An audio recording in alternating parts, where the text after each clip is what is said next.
তাহলে ক্যাশ বুকে তোমার cash related, bank related, discount receive, discount allow record হয়ে থাকে। ঠিক আছে, তাহলে কোনো ধারের ট্রানজেকশন রেকর্ড হবে না, আর কোনো ডিউর যে এন্ট্রি আমরা করে থাকি, ডিউর এন্ট্রি, যেমন স্যালারি মান্থের এন্ডে ডিউ আছে, তার জন্য আমরা স্যালারি টু আউটস্ট্যান্ডিং স্যালারি করি, সেই ধরনের এন্ট্রি কোনো রেকর্ড হবে না, যাকে আমরা অ্যাডজাস্টমেন্ট এন্ট্রিও বলতে পারি। ঠিক আছে, মান্থের এন্ডে বা ইয়ারের এন্ডে যে এন্ট্রি করা হয় সেগুলোকে অ্যাডজাস্টমেন্ট এন্ট্রি বলা হয়, যেমন ডেপ্রিসিয়েশনের এন্ট্রি, সেটাও অ্যাডজাস্টমেন্ট এন্ট্রি। তো তাহলে ক্যাশ বুকে ক্যাশ রিলেটেড ট্রানজেকশনই রেকর্ড করব। ক্যাশ বুক হচ্ছে ভাইটাল, যেখান থেকে তুমি দেখতে পাবে তোমার বিজনেসের কত ক্যাশ রয়েছে মান্থের এন্ডে বা বছরের এন্ডে, কোনো একটা পিরিয়ডের এন্ডে। তাহলে একটা সিঙ্গেল কলাম ক্যাশ বুক থাকছে, সিঙ্গেল কলাম ক্যাশ বুক শুধুমাত্র আমরা রেকর্ড করব অনলি ক্যাশ ট্রানজেকশন। এরপরে ডাবল কলাম ক্যাশ বুকে এসে যাও। ডাবল কলাম ক্যাশ বুকে ক্যাশ ট্রানজেকশন মানে যেগুলো শুধুমাত্র ক্যাশ টাকা দিয়ে বুক সম্পাদন করা হবে, লেনদেন, যে সমস্ত লেনদেন শুধুমাত্র টাকা দিয়ে সম্পাদন করা হবে তাকেই বলা হচ্ছে ক্যাশ কলাম ক্যাশ। ক্যাশে, হ্যাঁ ক্যাশের থ্রুতে ট্রানজেকশন হলে only cash. Notes, currency note, Indian রুপিতে, কারেন্সিতে, এক হাতে কারেন্সি নিচ্ছ, অন্য হাতে গুডস দিচ্ছ, এরকম। তো সেই সমস্ত ট্রানজেকশন বা সেই ধরনের পেমেন্ট রেকর্ড হবে সিঙ্গেল কলাম ক্যাশ বুকে। ডাবল কলাম ক্যাশ বুকে কি ধরনের ট্রানজেকশন রেকর্ড হবে? তাহলে ডাবল কলাম ক্যাশ বুকে রেকর্ড হবে ক্যাশ অ্যান্ড ব্যাংক ট্রানজেকশন।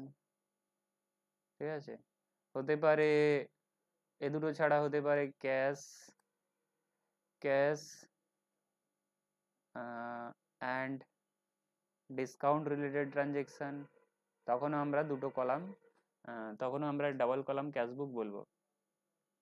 যদি ক্যাশ আর ডিসকাউন্ট রিলেটেড ট্রানজেকশন রেকর্ড করো দুটো কলাম করে, তাকে তখনও আমরা ডবল কলাম ক্যাশ বুক বলবো। ডবল কলামের মানে হচ্ছে দুটো কলাম থাকবে, সেটা ক্যাশ ব্যাংকও হতে পারে বা ক্যাশের সাথে ডিসকাউন্টও হতে পারে, ডিসকাউন্ট রিসিভও হতে পারে, আর ডিসকাউন্ট এলাও থাকবে তার সাথে। আচ্ছা, বা ব্যাংক অ্যান্ড ডিসকাউন্ট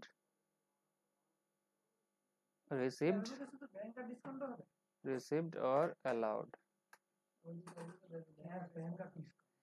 তাহলে ডাবল কলাম ক্যাশ বুক দুটো কলাম থাকলেই মোটামুটি ডাবল কলাম ক্যাশ বুক। এবার সেই দুটো কলামে ক্যাশ ব্যাংক থাকতে পারে, ক্যাশের কলাম আর ব্যাংকের কলাম, ক্যাশের কলাম ব্যাংকের কলাম, দুটো কলাম করে দিয়েছো। বা ক্যাশ আর ডিসকাউন্টের কলাম হতে পারে, বা ব্যাংক বা ডিসকাউন্টের কলাম। তাহলে ক্যাশ বা ব্যাংকের কলাম, ক্যাশ অ্যান্ড ব্যাংকের কলাম, और कैश एंड बैंकेर कॉलम, और कैश डिस्काउंटेर कॉलम, और बैंक ডিসকাউন্টের কলাম। বুঝতে পারলে? তাহলে ডাবল কলাম ক্যাশ বুকের এভাবে তিন রকমের হতে পারে টাইপ। তাহলে ডাবল কলাম ক্যাশ বুক এরকম হতে পারে, এরকম হতে পারে, এরকম হতে পারে।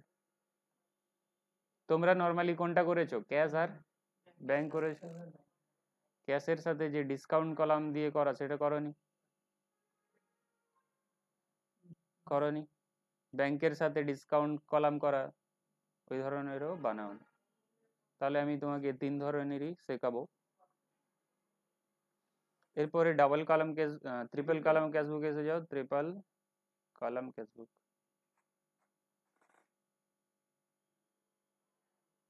এতে এতে সব কিছুই থাকছে, এতে ক্যাশ থাকছে, ব্যাংক থাকছে, প্লাস ডিসকাউন্টও থাকছে।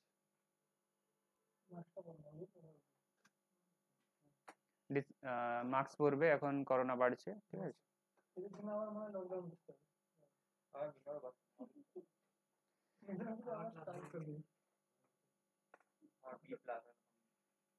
ঠিক আছে, তাহলে বুঝতে পারলে? তাহলে তোমাদের যেটা কনফিউশন ছিল যে ডবল কলাম ক্যাশ বুক শুধুমাত্র ক্যাশ আর ব্যাংক মিলেই হয়, এমন নয়।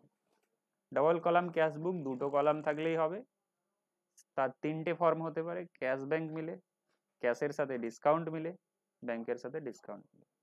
ঠিক আছে,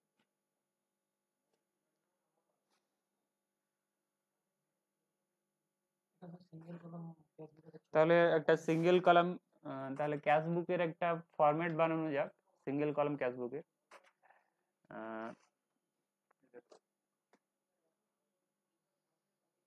সিঙ্গেল কলাম ক্যাশ বুকের ফরম্যাট,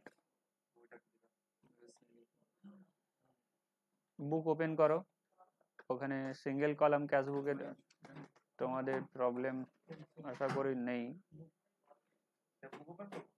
বুক ওপেন করো,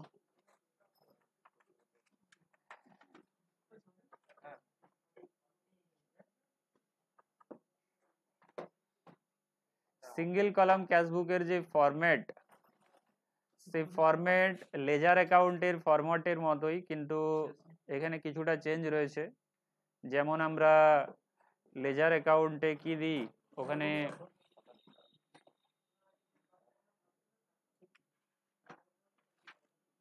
যেমন আমরা লেজার অ্যাকাউন্টে লিখি জেপ, কিন্তু এখানে এলএফই থাকবে, এটাই যা ডিফারেন্স, না তো ফরম্যাটের কোনো ডিফারেন্স নেই। লেজার অ্যাকাউন্টের সাথে ক্যাশ বুকের যে ফরম্যাট, তার কোনো ডিফারেন্স নেই, শুধুমাত্র এক জায়গাতেই ডিফারেন্স রয়েছে, যে আমরা ক্যাশ বইতে জেব কলাম লিখব,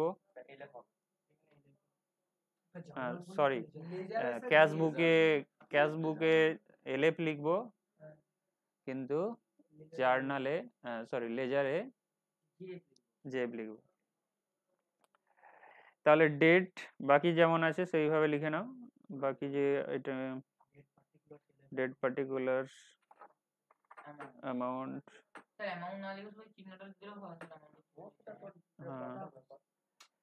দেখো টাইম কম থাকলে চিহ্নটা দিলে হবে, কিন্তু তুমি যে অ্যামাউন্টটা বলছো সেটা কিসে, ইন্ডিয়ান রুপিতে না ডলারে? সেটা অ্যামাউন্ট, অ্যামাউন্ট মানে তো টাকা, সেটা কিসে, ইন্ডিয়ান রুপিতে না ডলারে?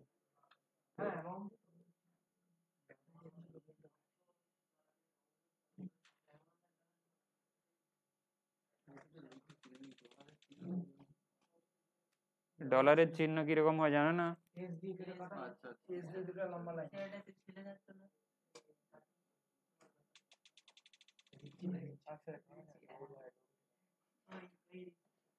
অ্যামাউন্ট রুপিস, ডলার এইরকম, ঠিক আছে?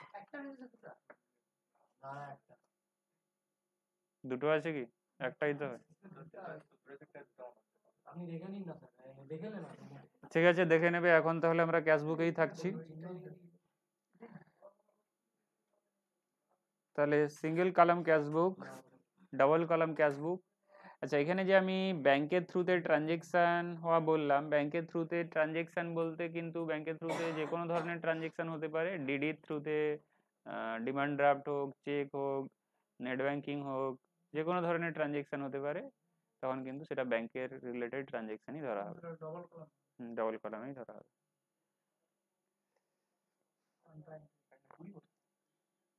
আচ্ছা, এখানে কন্ট্রা এন্ট্রি, কন্ট্রা এন্ট্রি কি বলছে?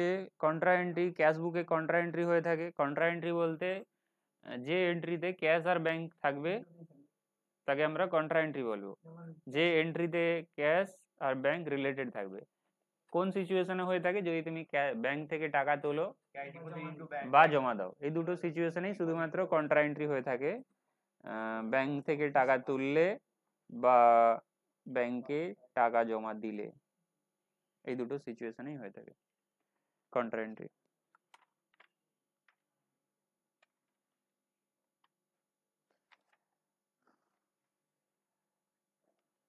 আচ্ছা, তাহলে আমরা সিঙ্গেল কলাম ক্যাশ বুক দেখে নেবো। একটা সিঙ্গেল কলাম ক্যাশ বুকের কি এখানে এক্সাম্পল রয়েছে? কোথায় রয়েছে? অ্যাসাইনমেন্টে আছে কি? অ্যাসাইনমেন্টে ফার্স্ট পেজেই আছে, সেটা কি নিচেরটা সিঙ্গেল কলাম ক্যাশ বুক? সিঙ্গেল কলাম ক্যাশবুক আমার এখানে তো আমি দেখতে পাচ্ছি না, তাহলে কোনো একটা পেজ তাহলে স্ক্যান হয়নি।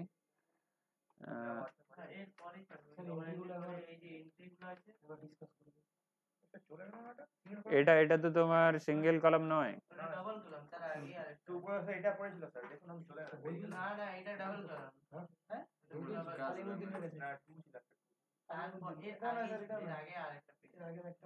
হ্যাঁ পেজ।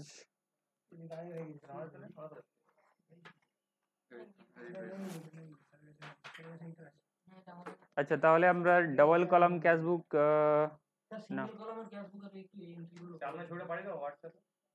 ছবিটা পাঠাও।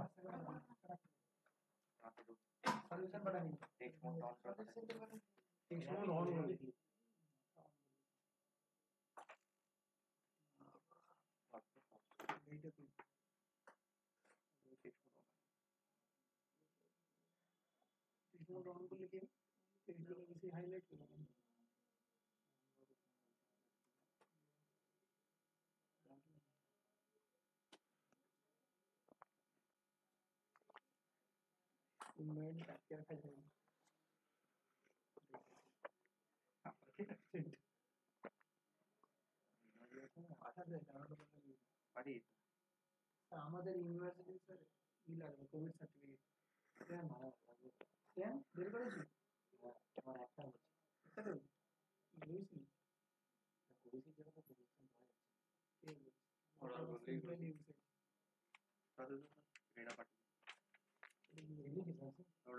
ওটাই হয়ে গেছে হ্যাঁ ওটাই হয়ে গেছে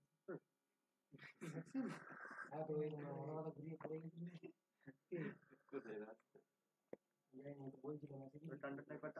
মাথা ঘুরাইছে উল্টে দেখবি না দেখো এখানে একটা আমরা পেয়ে গেছি সিম্পল ছোট ক্যাশবুক।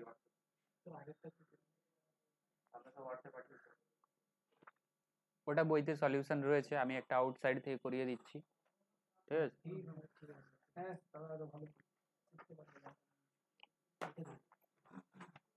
তাহলে দেখে নাও সিঙ্গেল কলাম ক্যাশবুক, তোমার ডেটা সব রয়েছে অ্যাভেলেবেল।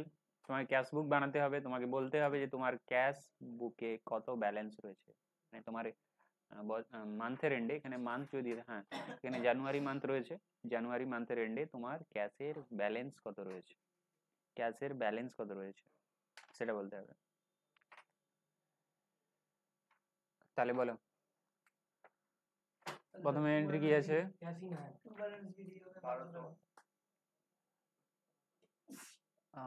টু ব্যালেন্স বিডি রয়েছে,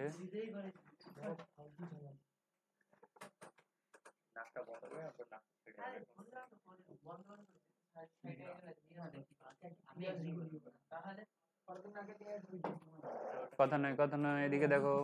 তাহলে আমি কি করব, জানুয়ারি মান্থ, জানুয়ারি মান্থের জানুয়ারি মান্থে তাহলে ওপেনিং ব্যালেন্স রয়েছে, ওপেনিং ব্যালেন্স যে কোনো লেজার অ্যাকাউন্টে যেভাবে তোমরা পোস্টিং করতে সেভাবেই পোস্টিং করবে এক এক। ওখানে ইয়ার কত ছিল বলা ছিল কি? 2020 টু ব্যালেন্স ভিডি কত 1200। আচ্ছা এরপরে রামের কাছ থেকে রিসিভ করেছো, তাহলে এখানে জার্নাল এন্ট্রি করতে হবে।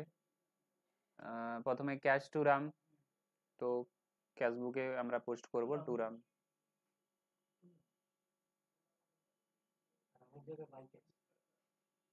এখানে ন্যারেশন লিখতে হয় কি হয় না?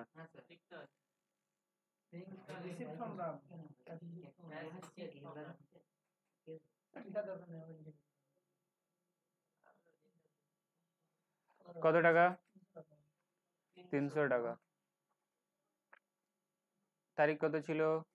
5 তারিখ। রেন্ট পেমেন্ট হয়েছে কি হবে?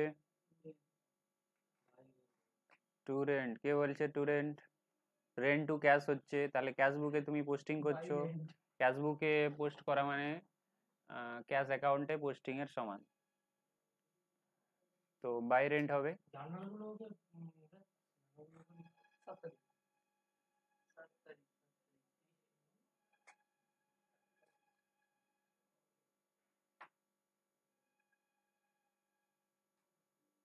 Being rent paid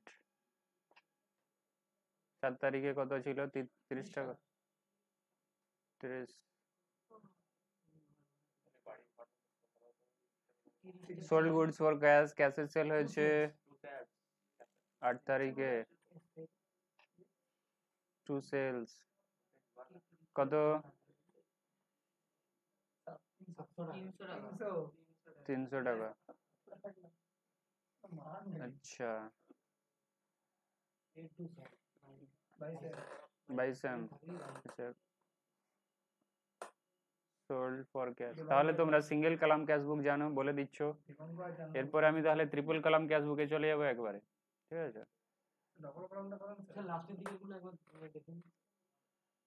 double column আছে এরপরে, তাহলে বসিয়ে নি তাড়াতাড়ি। বাই পেড টু স্যাম, তাহলে স্যাম টু ক্যাশ, তাহলে আমাকে লিখতে হবে বাই স্যাম। কোন তারিখে?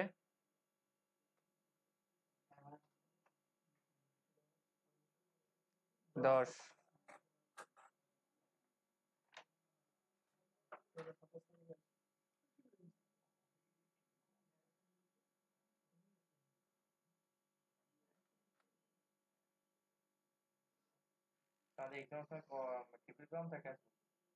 এক্সামে এক্সামে এমসিকিউ থাকে। এমসিকিউ কি হয় বলা হবে, ধরো কোনো একটা তোমাকে কোনো একটা ট্রানজেকশন দেওয়া হলো, বলা হবে কিভাবে পোস্টিং হবে, ডেবিট সাইডে কি লিখবে বা ক্রেডিট সাইডে কি লিখবে, ঠিক আছে? এখন সিলেবাস শেষ হোক তারপরে পাবে। আচ্ছা পারচেজ ফার্নিচার, তাহলে ফার্নিচার বাই ফার্নিচার হবে তো, বাই ফার্নিচার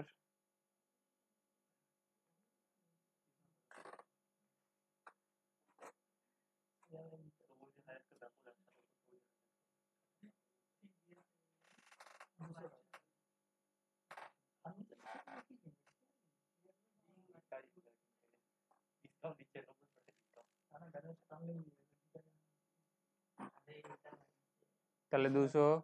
আচ্ছা তারপরে কি আছে, কি হবে? বাই স্যালারি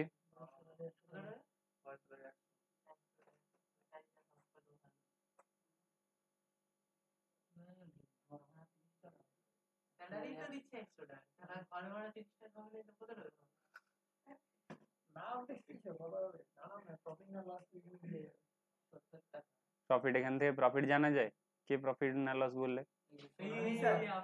তাহলে ক্যাশ বুক করে এই শিখলে,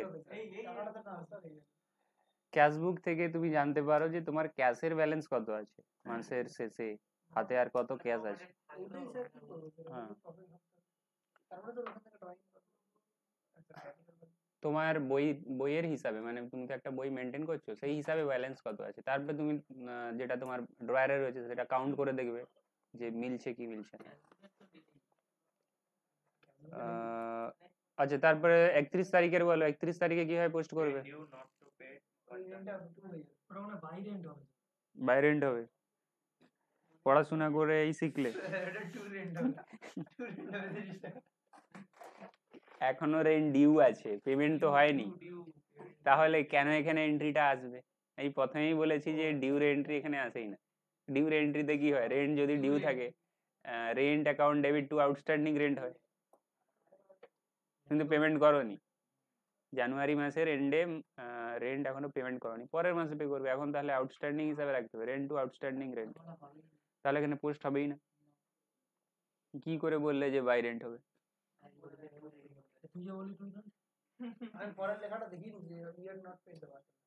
আচ্ছা তাহলে যা করেছো করেছো, দেখে নাও।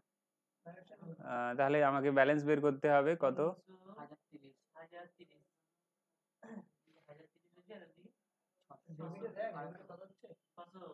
এদিকে তাহলে 15, এদিকে তোমার 1800 থেকে এগুলো বাদ দাও, 900 900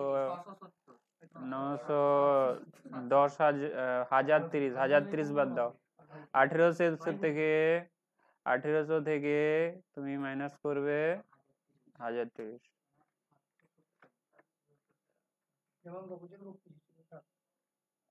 তাহলে কত হচ্ছে ব্যালেন্স?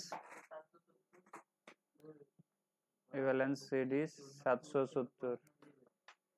তাহলে ক্যাশ বুক থেকে তুমি জানতে পারো যে আমার কত ক্যাশের ব্যালেন্স রয়েছে। তাহলে এটা মেন ক্যাশ বুক, মেন এর আন্ডারে পেটি ক্যাশ বুক হয়ে থাকে। পেটি ক্যাশ বুক দেখাবো, ঠিক আছে? তোমাদের ম্যান ক্যাশ বুক জানা আছে।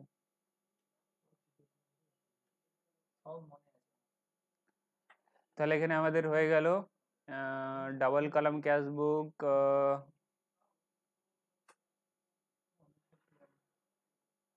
ডাবল কলাম ক্যাশ বুক তোমাদের বইতে আছে।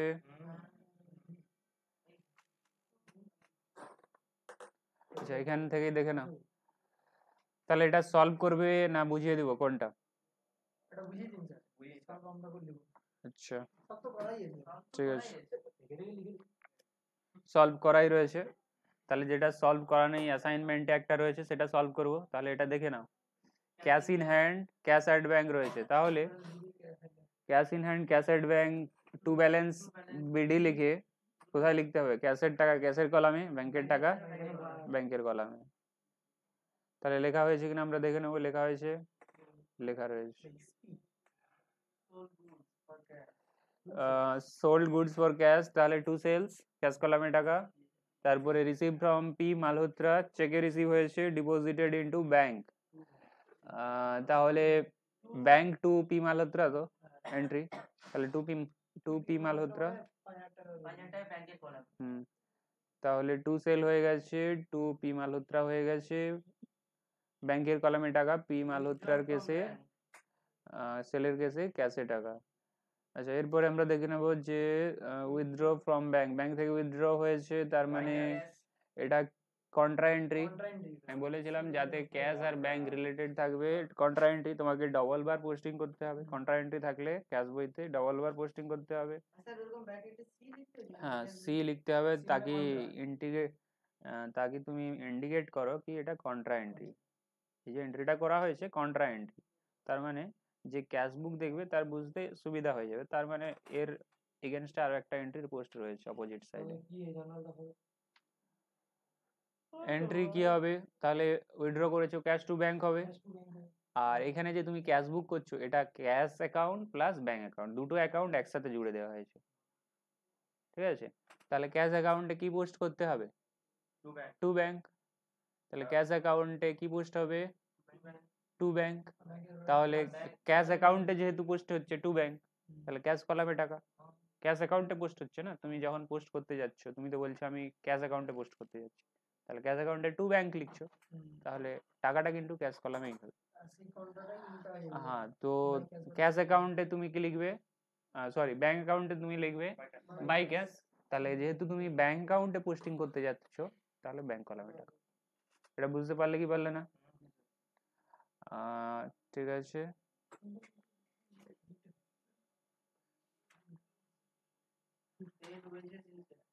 পেড ওয়েজেস ইন ক্যাশ, তাহলে বাই ওয়েজেস হবে। ডিপোজিটেড ক্যাশ ইনটু ব্যাংক, ব্যাংকে ক্যাশ জমা করা, তো এটাও কন্ট্রা এন্ট্রি। তাহলে ব্যাংক টু ক্যাশ হচ্ছে এন্ট্রি, ব্যাংক টু ক্যাশটা হবে তো ব্যাংক, তাহলে টু ক্যাশ লিখতে হবে কিন্তু টাকাটা কোন কলামে? ব্যাংকের কলামে। আর বাই ক্যাশ লিখতে হবে টাকাটা ক্যাশের কলামে। দাঁড়াও দাঁড়াও 1 মিনিট, বাই ক্যাশ বলে ব্যাংকের কলামে ডিপোজিট। আচ্ছা, এখানে আমি তোমাকে bank account debit two cash, তাহলে ব্যাংকের অ্যাকাউন্টে গিয়ে টু ক্যাশ লিখতে হবে, তার মানে ব্যাংক কলামে টাকা, টু ক্যাশ বলে ব্যাংক কলামে টাকা, আর বাই ব্যাংক বলে ক্যাশ কলামে টাকা, ঠিক আছে? তাহলে হয়েছে কিনা আমরা দেখে নিচ্ছি। বাই ওয়েজেসটা হয়ে গেছে যে 1800 টাকার, এটা কন্ট্রা এন্ট্রি, 1800 টাকার কন্ট্রা এন্ট্রি এদিকে আছে, তো রয়েছে 1800 টাকার কন্ট্রা এন্ট্রি। এরপরে এস ডুগাল কে পেমেন্ট হয়েছে বাই এস ডুগাল। এইভাবে দেখা গেল যে মান্থের এন্ডে তোমার ব্যালেন্স রয়েছে এত টাকা এত টাকা।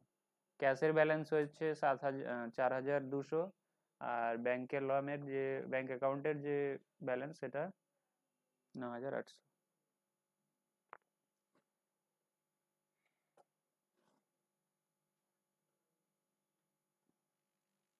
সেখানে ডিসকাউন্ট দু রকমের হয় বলে রেখেছে, discount cash discount, trade discount. এটা আমি প্রথমে বলেছি যে ট্রেড ডিসকাউন্টের ক্ষেত্রে তোমার গুডসের যে ভ্যালু সেটা কমবে, কিন্তু ক্যাশ ডিসকাউন্টের ক্ষেত্রে তোমার গুডসের ভ্যালু কমবে না, গুডসের ভ্যালু যা ছিল সেটাই থাকবে।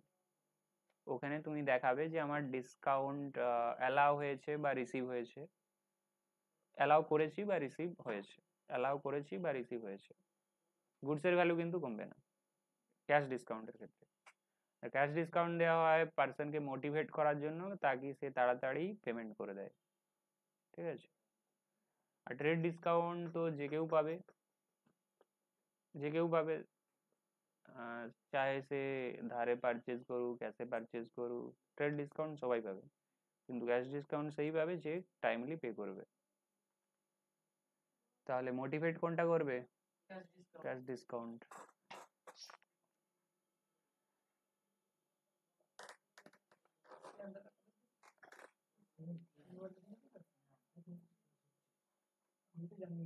আচ্ছা এখানে তাহলে রয়েছে দেখো ক্যাশ বুকের, এটাও সলভ করা আছে, আমি করাচ্ছি না। ওপেনিং ব্যালেন্স ক্যাশ আর ব্যাংকের দেওয়া রয়েছে, তাহলে টু ব্যালেন্স বিডি বলে বসিয়ে দিতে হবে। তাহলে রয়েছে রোটেট হবে না, কারণ পিডিএফ আছে, রোটেট পুরোটা কি করে হবে?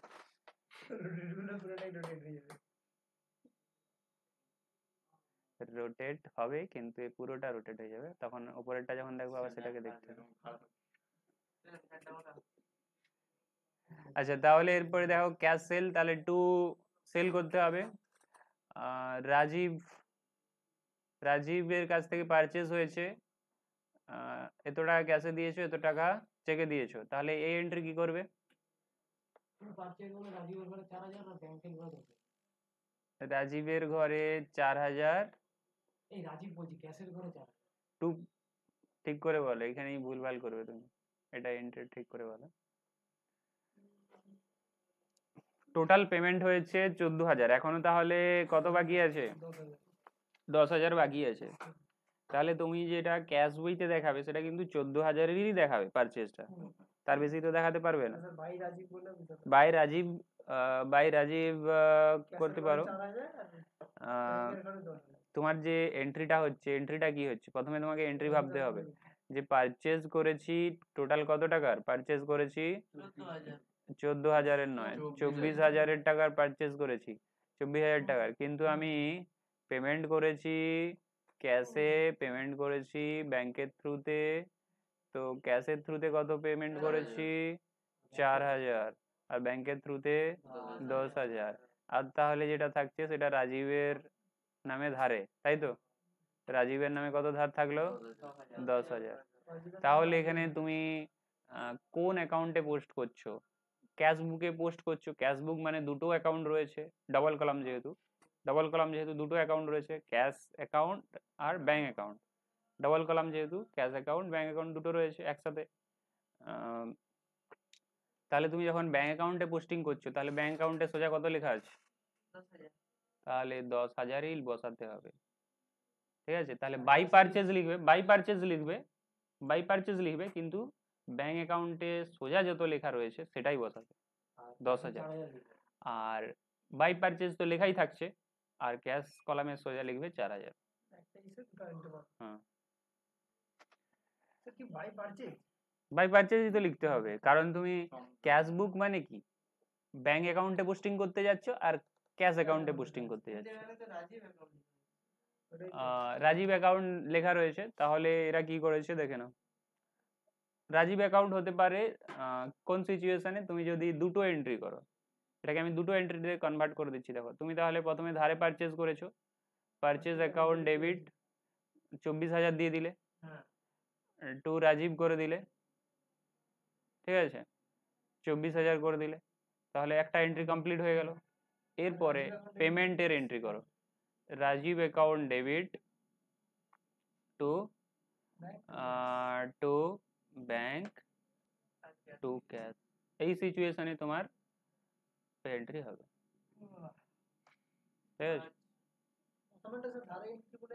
আমি এটা এখানে যেটা আমি পোস্ট দেখিয়ে দিয়েছি এটা তোমাদের জেটে এরকম থাকে, এই যে উপরে আমি যেটা দেখিয়েছি ওই রকম জেটে থাকে, জেটে তোমাকে সব একসাথে করে দিতে হয়, ঠিক আছে, সব একসাথেই করে দিতে হয় জেটে। কিন্তু এখানে যেটা করা আছে সেটা দুটো এন্ট্রি করে করা আছে, একটা ধারের করে দিয়েছে, তারপরে আবার পেমেন্টের করে দিয়েছে, পেমেন্ট তো 14,000ই হয়েছে। তাহলে যে কোনো মেথড ফলো করা যেতে পারে, যে কোনো করবে ঠিক হবে।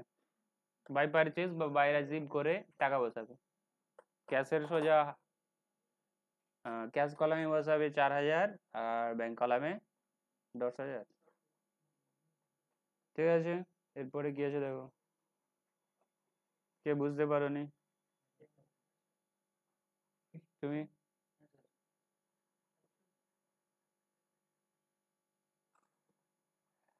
আচ্ছা এরপরে হচ্ছে চেক রিসিভ হয়েছে রহিমের কাছ থেকে 24,000 টাকা, ডিসকাউন্ট দিয়েছো 1,000 টাকা, তার মানে রহিম আলটিমেটলি কত পেত? রহিমের কাছ থেকে কত পেতে, রহিমের কাছ থেকে কত পেতে?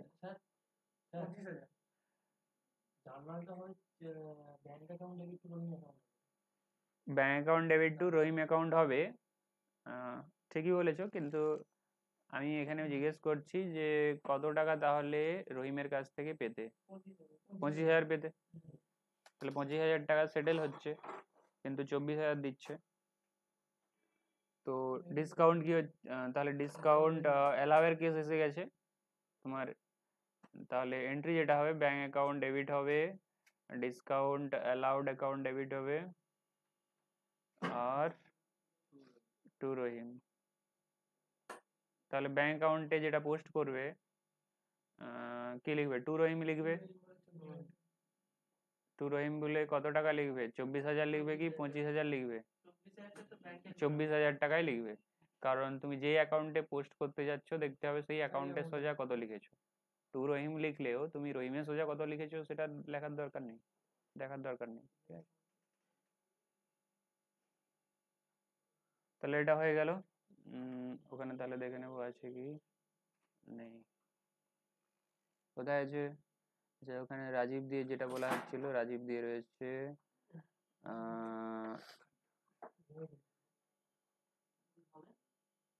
রহিম দিয়ে রয়েছে,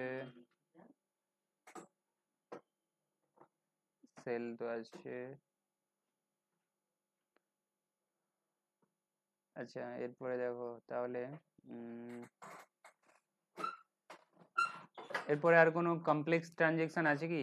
এটা তো পারবে, ইলেকট্রিক বিলে, by electric bill, by telephone bill, বিওসের কাছ থেকে টাকা পেয়েছে, টু বিওস হবে, ব্যাংকের কলামে টাকা বসাবে। আচ্ছা অন অ্যাকাউন্ট মানে কি? এখানে অন অ্যাকাউন্ট বলতে কি বলতে চাইছো? অন অ্যাকাউন্ট বলতে বিওস অ্যাকাউন্টেই তোমাকে দেখাতে হবে। হুম, অন অ্যাকাউন্ট, অন অ্যাকাউন্ট মানে হচ্ছে ব্যাংক অ্যাকাউন্ট ডেবিট টু, তুমি কাকে ক্রেডিট করছো? বিওস কে করছো, মানে টাকাটা যেন বিওস এর অ্যাকাউন্টেই দেখাও, মানে বিওস এর কাছ থেকে যে রিসিভ হয়েছে ওটাই বলতে চাইছো অন অ্যাকাউন্ট। 1600, তাহলে টু বিওস হবে। আর paid to Rajiv in full, এটা তাহলে ডিসকাউন্টের কেস আছে, পারবে। Salary paid to staff for the month, এ তো ওয়াইজ স্যালারি, ব্যাংকের কলামে টাকা। मुझे पेड टू राजीव थोड़ा बोल रहे थे जेटा হুম 10% डिस्काउंट बैलेंस अकाउंट হুম बैलेंस अमाउंट মানে बैलेंस अमाउंट আমার কোথায় ব্যালেন্স অ্যামাউন্ট লেখা আছে? ব্যালেন্স অ্যামাউন্ট তো কোথাও লেখা নেই।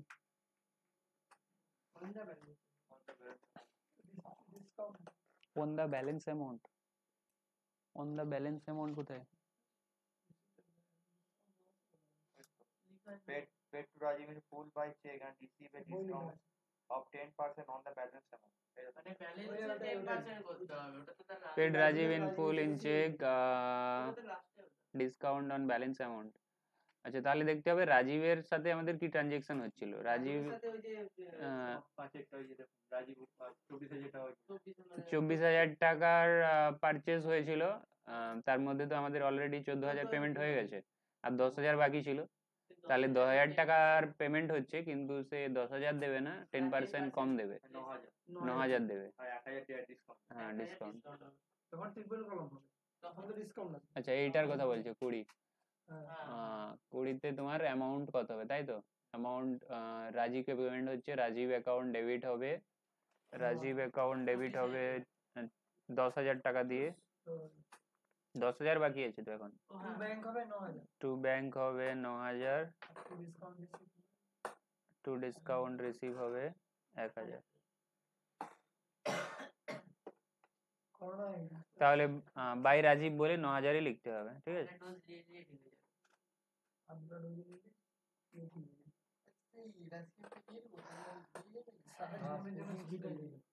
আচ্ছা এখানে নেট পারচেজ প্রাইস তোমাকে ফাইন্ড আউট করতে বলেছে, বলো। ক্যাশ ডিসকাউন্ট, ট্রেড ডিসকাউন্ট বলে দিয়েছি কি কনসেপ্ট রয়েছে, বলেছি ট্রেড ডিসকাউন্টের ক্ষেত্রে প্রোডাক্টের যে ভ্যালু সেখান থেকে মাইনাস হয়ে যায়, কিন্তু ক্যাশ ডিসকাউন্টের ক্ষেত্রে প্রোডাক্টের ভ্যালু মাইনাস হয় না। তো এখানে নেট পারচেজ প্রাইস কত হবে? 6,550 থেকে ট্রেড ডিসকাউন্ট মাইনাস করে দাও, কত হবে? যেটা হবে সেটা মাইনাস করে বাকিটা হবে নেট পারচেজ প্রাইস। সেকেন্ড কেসে তোমার এখানে নেট পারচেজ প্রাইস 7,500 থেকে ট্রেড ডিসকাউন্টই মাইনাস হবে, 375ই মাইনাস হবে, আর ক্যাশ ডিসকাউন্ট তো মাইনাস হবেই না, কারণ যে কনসেপ্ট বলা রয়েছে শুধুমাত্র ট্রেড ডিসকাউন্টই আমরা পারচেজের ভ্যালু থেকে মাইনাস করব প্রোডাক্টের, ঠিক আছে? তাহলে 7,125। উপরে যেটা বলেন প্যাকেজটা, ওটা সে এটা ইনটু এটা পার্সেন্টেজ। হ্যাঁ তো 7.5% এখানে বসিয়ে মাইনাস করব, ওটা ইনটু 7.5% করে মাইনাস করে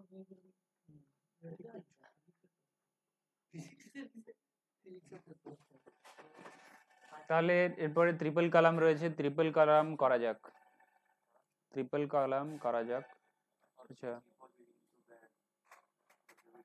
আচ্ছা ট্রিপল কলাম আমি কি বলে দিব, তোমরা বাড়ি থেকে ট্রাই করে নিয়ে আসবে। তোমরা আমরা বলে দিচ্ছি, তোমরা বাড়ি থেকে ট্রাই করে নিয়ে আসবে, ঠিক আছে? না এখনই সলভ করবো, কোনটা বলো? আচ্ছা এখনই সলভ করলে তো 3টে কলাম আবার বানাতে হবে।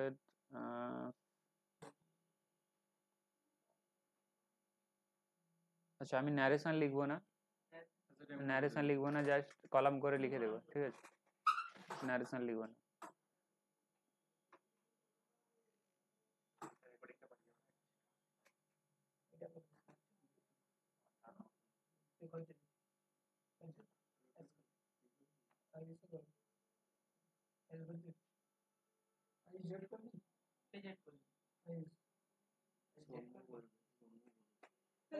নটার সময় আসুন, 9টা থেকে তখন একটা তো জেড নেট কানেকশন করা যাবে,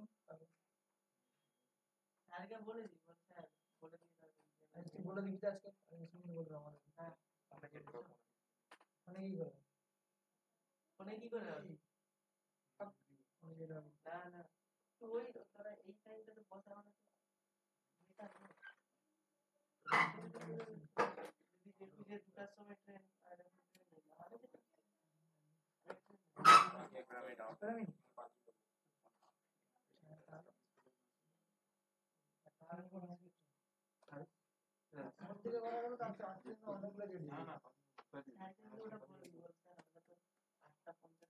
প্র্যাকটিস করো খাতায়।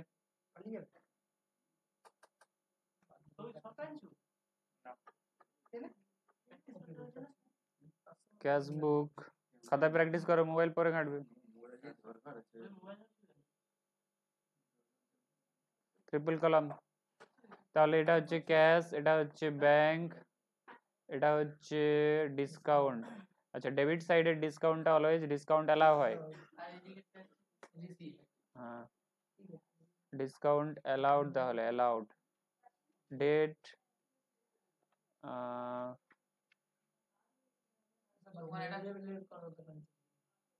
এখানে একটা নাই স্যার তো ভয়, স্যার তো রেকর্ডটা পাঠিয়ে দেবো।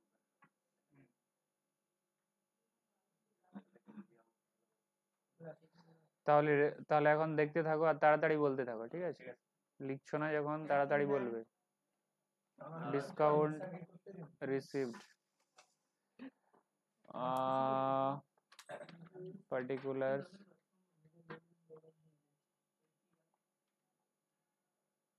তাহলে এটা ক্যাশ বুকের অ্যাসাইনমেন্ট রয়েছে অ্যাসাইনমেন্ট নাম্বার 3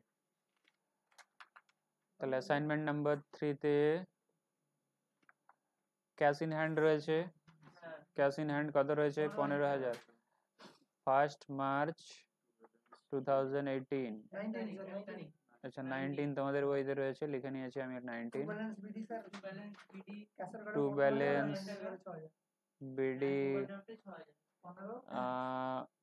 15,000 টাকা রয়েছে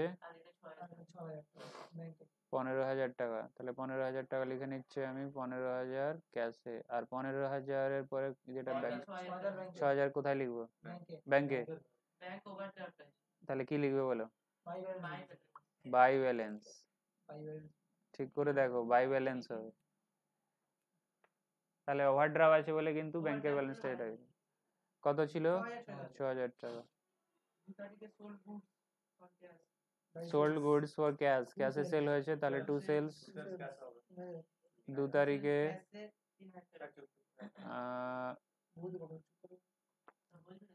টু সেলস কত টাকা 3,000 টাকা তারপরে কি আছে শ্যামলকে পেমেন্ট হয়েছে 22 শ্যামল ঘরে ব্যাংকের ঘরে 22 শ্যামল 3 তারিখে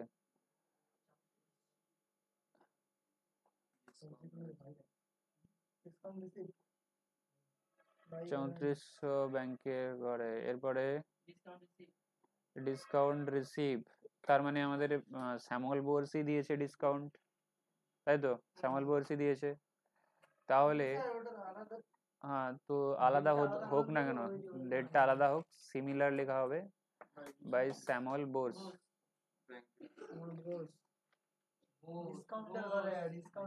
কত টাকা 100 টাকা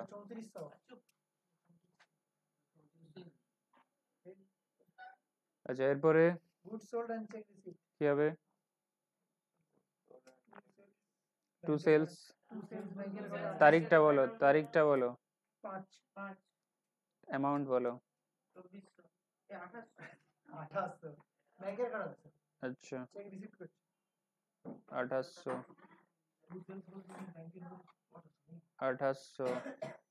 উফ ডিসকাউন্ট চলে গেছে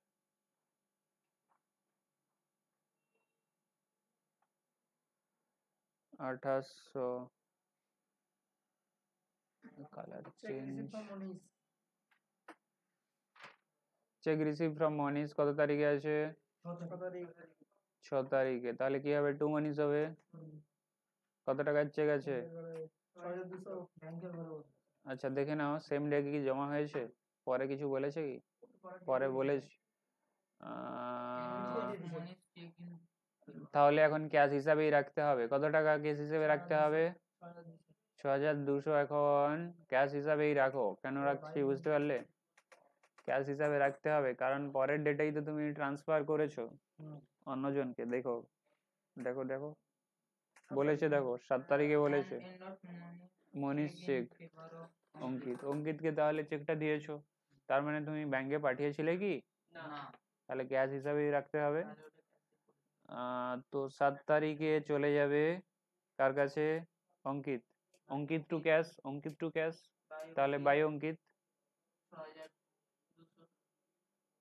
6,200 কোন কলামে ক্যাশের কলামে এরপরে cash deposit into bank cash deposit into bank contra entry হবে তারিখ আছে 9 তারিখ তাহলে এখানে টু ব্যাংক ক্যাশের কলামে কত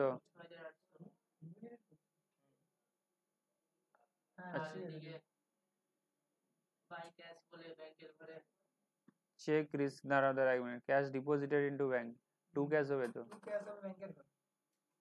cash deposited into bank to cash ব্যাংকের কলামে টাকা,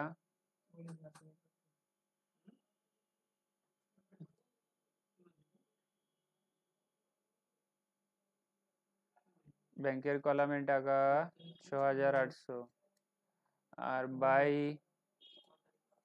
ব্যাংক ক্যাশের কলামে কত 6,800। এরপরে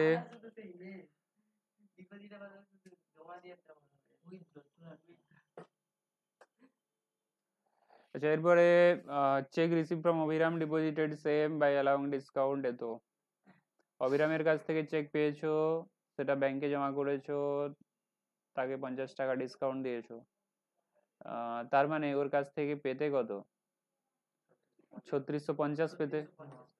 চেকটা রিসিভ হয়েছে 3600 টাকার, তার মানে টু অভিরাম, তাই তো? টু অভিরাম ব্যাংকের কলামে কত বসাবে 3600 কি 3650? 3600 বসাবে। তাহলে টু অভিরাম তারিখ কত আছে 10, টু অভিরাম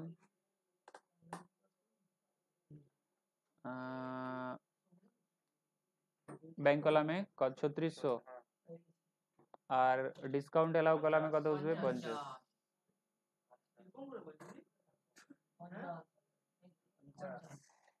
অঙ্কিতের কেসটা এবারে বলো। অঙ্কিতের 11 তারিখে কি হয়েছে? অঙ্কিত বলছে কি মনীষ তোমার চেক তো ডিসঅনার্ড হয়ে গেছে। এরপরেই হচ্ছে তোমার প্রবলেম আছে, কিভাবে এন্ট্রি করবে বলো। তাহলে তোমাকে পিছন ফিরে তাকাতে হবে, তুমি কি করেছিলে সেটা দেখতে হবে, তাই তো? তাহলে তুমি পিছন ফিরে তাকাবে, কি করেছিলে এন্ট্রি, এখন কি করতে হবে।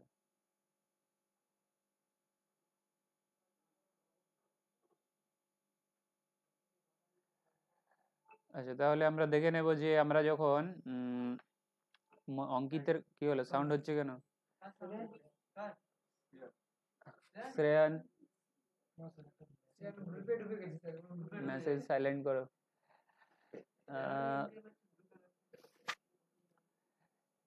তাহলে দেখো এন্ট্রি কি হচ্ছিল আমাদের, দেখি কি এন্ট্রি করেছিলাম আমরা, সেটা আমাদের বিহাফে দেখব। যে অঙ্কিতের কাছ থেকে আচ্ছা মনীষের কাছ থেকে যখন চেক পাই তখন আমরা করেছিলাম ক্যাশ টু মনীষ করেছিলাম, তাই তো? চেক যখন পাই তখন ক্যাশ হিসাবে রেখেছিলাম। তারপরে করলাম কি অঙ্কিত টু, সেই অঙ্কিতকে সেই চেকটা পাঠিয়ে দিলাম। অঙ্কিত টু কি করলাম, ব্যাংক নয় ক্যাশ করলাম। আরে সেটাকে ক্যাশ, ব্যাংকে তো ফেলাই হয়নি, ঠিক আছে? ক্যাশ হিসাবেই ট্রিট করা হয়েছে, ক্যাশ হিসাবেই রাখা হয়েছিল। অঙ্কিত অ্যাকাউন্ট ডেবিট টু ক্যাশ। এবার অঙ্কিত আমাদের জানাচ্ছে যে চেকটা ডিসঅনার্ড হয়ে গেছে। তাহলে আমরা যে এই এন্ট্রিটা করে রেখেছিলাম, অঙ্কিতকে ডেবিট করে রেখেছিলাম, ক্যাশকে ক্রেডিট করে রেখেছিলাম, এটাকে তাহলে রিভার্স করতে হবে, তাই তো? হ্যাঁ, তারপরে মনীষকে আমরা বলবো কি মনীষ তোমার চেক নিয়ে যাও, বা মনীষকে আমরা ইনফর্ম করবো যে তোমার চেকের টাকা পাওয়া যায়নি। তো এই এন্ট্রিটাকেও কি করতে হবে, রিভার্স করতে হবে। তাহলে এই এন্ট্রিও রিভার্স হবে, এই এন্ট্রিও রিভার্স হবে ডিসঅনারের জন্য। তাহলে এন্ট্রি যদি রিভার্স হয়ে যায়, ক্যাশ টু কি হয়ে যাবে, ক্যাশ টু অঙ্কিত হয়ে যাবে, ক্যাশ টু অঙ্কিত হয়ে যাবে। তাহলে টু অঙ্কিত লিখবো, তাহলে টু অঙ্কিত লিখবো।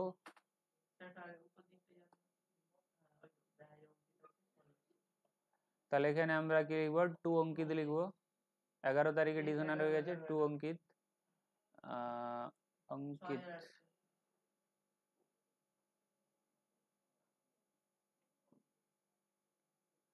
অঙ্কিত 6,800, তাহলে ক্যাশ কলামেই বসাবো। 6,800 না 200 ছিল,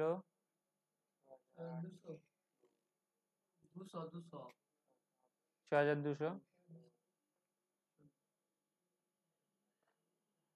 6,200। আচ্ছা তারপরে আমরা আবার কাকে দিয়ে দেবো, মনীষকে। মনীষকে যদি দিয়ে দাও কি হবে, ক্যাশ টু মনীষ হবে, তাই তো? আচ্ছা মনীষ টু ক্যাশ হবে, ক্যাশ টু মনীষ তো পাওয়ার সময় হচ্ছিল, এখন মনীষ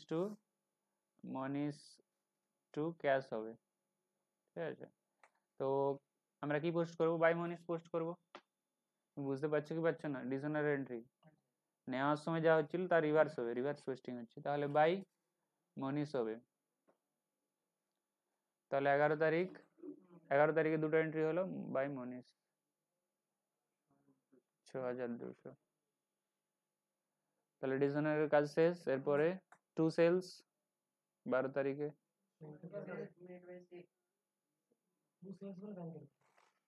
কত টাকা?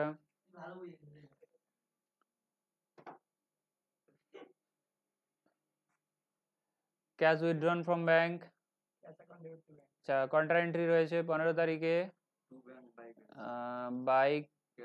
By cash. ব্যাংকের কলাম এটা, ব্যাংকে কত আছে, কত বসাতে? 1800। এটা তাহলে সি লিখতে হবে কন্ট্রা এন্ট্রিতে। টু ব্যাংক বলে ক্যাশের ঘরে 1800, কন্ট্রা এন্ট্রির জন্য আমাকে সি দিয়ে ইন্ডিকেট করতে হবে। আচ্ছা তারিখ কত আছে? 25।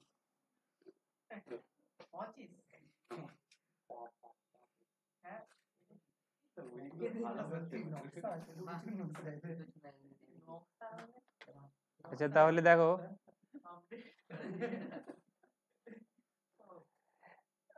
ডিসকাউন্ট, টোটাল ডিসকাউন্ট অ্যালাউ কত আছে? টোটাল ডিসকাউন্ট অ্যালাউ 50 টাকা, অ্যালাউ 50। এর কোনো সিডিবিডি হয় না, ঠিক আছে? কোনো carried down balance, brought down balance, opening balance, closing balance হবে না। তো এদিকে 50 100 লিখে দিলে। এরপরে তোমাকে ক্যাশ অ্যাকাউন্ট, ব্যাংক অ্যাকাউন্টের ব্যালেন্স বের করতে হবে। তাহলে ব্যালেন্স বের করতে জানো, লেজার অ্যাকাউন্টে যেভাবে ব্যালেন্স বের করে নর্মালি কোন সাইডে হবে?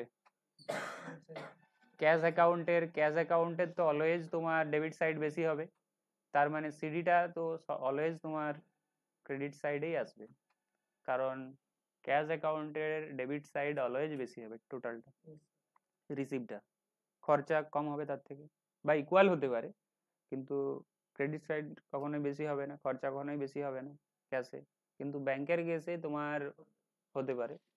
তো সেক্ষেত্রে সিডিটা তোমার ডেবিট সাইডে আসতে পারে, ঠিক আছে? এটা তাহলে ক্লোজ করে দেখে নেবে। তো নেক্সট ডেতে আমরা কি করব, আমরা আমরা তাহলে single column, double column, triple column দেখে নিলাম। নেক্সট ডেতে দেখবো না ট্রায়াল ব্যালেন্স নয়, পেটি ক্যাশবুক, পেটি ক্যাশবুক, পেটি ক্যাশবুক একটা করা হবে, আর পেটি ক্যাশবুক একটা করা হবে, আর ডবল কলাম করা হবে। তাতে কিন্তু আমি ক্যাশ ব্যাংক নেব না, ক্যাশের সাথে ডিসকাউন্ট নিতে পারি বা ব্যাংকের সাথে ডিসকাউন্ট নিতে পারি। ডবল কলাম করব, তাতে ক্যাশের সাথে ডিসকাউন্ট নিতে পারি বা ব্যাংকের সাথে ডিসকাউন্ট কলাম নিতে পারি। আর পেটি ক্যাশবুক দুটো করে শেষ হবে, ঠিক আছে?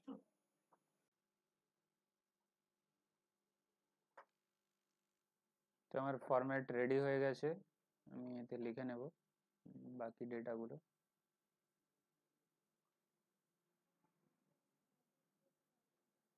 ক্যাশবুকের ফরম্যাট আর লেজার অ্যাকাউন্টের ফরম্যাটের মধ্যে কি ডিফারেন্স রয়েছে বলেছিলাম? না এটাতে এলএফ হবে।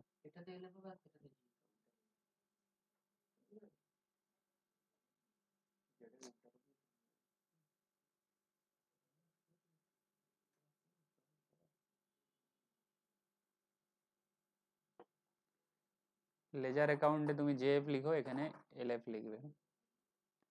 তাহলে ক্যাশ কলাম একটা করছি আর ডিসকাউন্ট, ডেবিট সাইডের ডিসকাউন্ট কি অ্যালাউড,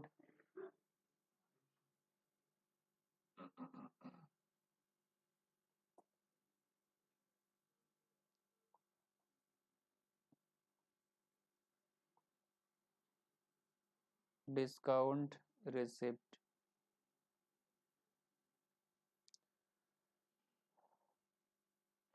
তাহলে আমার ফরম্যাট রেডি হয়ে গেছে ডাবল কলাম ক্যাশ বুক করার জন্য, যেখানে আমরা ক্যাশ কলাম নিয়েছি আর ডিসকাউন্ট কলাম নিয়েছি। কোশ্চেনে চলো।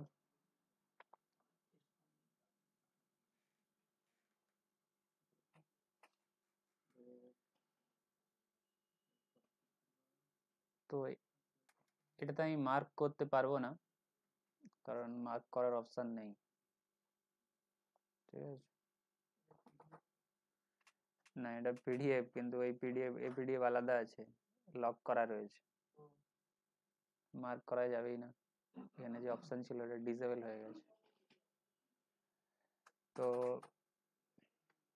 দেখে না প্রথম কি আছে লেখা রয়েছে, Ganesh Ganesh commence business on 1st April 2020, 2000 দিয়ে স্টার্ট করেছে। তাহলে তোমাকে মনে মনে জার্নাল এন্ট্রি করতে হবে ক্যাশ টু ক্যাপিটাল, তাই তো? তো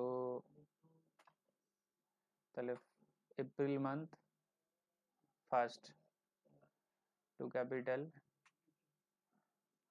আর লেজার অ্যাকাউন্ট আর ক্যাশ বুকের মধ্যে আরেকটা ডিফারেন্স কি বলেছিলাম, যে এখানে ন্যারেশন দিতে হয়, লেজার অ্যাকাউন্টে ন্যারেশন দিতে হয় না, তাই তো? দুটো ডিফারেন্স রয়েছে, এখানে এলএফ দিতে হয়, ওখানে জেএফ দিতে হয়। এখানে ন্যারেশন দিতে হয়, ওখানে ন্যারেশন দিতে হয় না, ক্যাশ বুকে ন্যারেশন দিতে হয়। তো উইথ ন্যারেশন ব্র্যাকেটে লিখবে টু ক্যাপিটাল, তাহলে 2000 বসিয়ে দাও। এরপরে ফার্নিচার পারচেজ হয়েছে 1 তারিখে, দেখো এখানে আছে। তাহলে টু ফার্নিচার কি by furniture, furniture to cash হয় তো, তাহলে বাই ফার্নিচার। তারিখ কত আছে, এপ্রিল এপ্রিল 1 তারিখই রয়েছে, বাই ফার্নিচার। টাকা কত আছে, 250, ক্যাশেই হয়েছে।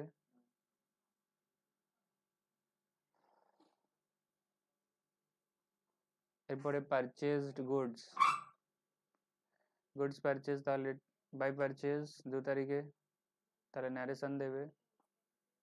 সেখানে আমি ন্যারেশনের জায়গায় জন্য জায়গা আর রাখছি না, কারণ লিখলে আরো ছোট হয়ে যাবে। ঠিক আছে। তোমাকে ন্যারেশন দিতে হয়, মনে রাখতে হবে, ক্যাশ বইতে কার ন্যারেশন হয়ে থাকে। তো বাই পারচেজ কত আছে, 500। এরপরে সেল রয়েছে টু সেলস 4 এপ্রিল 4 তারিখে, টু সেলস কত টাকা, সেলস আছে আপনার 950 ক্যাশ। 950। তারপরে 5 তারিখে, রামমোহন কত তারিখ, 5 বাই রাম মোহন, টাকা কত আছে, টাকাটা আপনার 560। Paid cash to Rammohan, Rammohan দেবে টু ক্যাশ, ক্যাশের বাইরে বাই রামমোহন হবে, রামমোহন টু ক্যাশ হচ্ছে তো, রামমোহন টু ক্যাশ হচ্ছে না, তো ক্যাশ অ্যাকাউন্টে কি লিখবে, বাই রামমোহনই তো লিখবে। টাকা দিয়েছে 6 টাকা, হি অ্যালাউড ডিসকাউন্ট। তাহলে 6 তারিখে সে ডিসকাউন্ট দিয়েছে, তাই তো? 6 তারিখে ডিসকাউন্ট দিয়েছে, তো আমরা কিভাবে লিখবো, 6 তারিখ দিয়ে দাও, কিন্তু লেখা হবে ওই বাই রামমোহন, তাই তো? বাই রামমোহন লেখা হবে। যদি সেম ডেটে হতো তাহলে আমাকে বারবার ওই বাই রামমোহন লিখতে হতো না, তারিখটা 6 টাকা আছে স্যার, এখানে আবার বাই রামমোহন লিখতে হবে, রিসিভ ক্যাশ যায় পরের ডেট আছে না।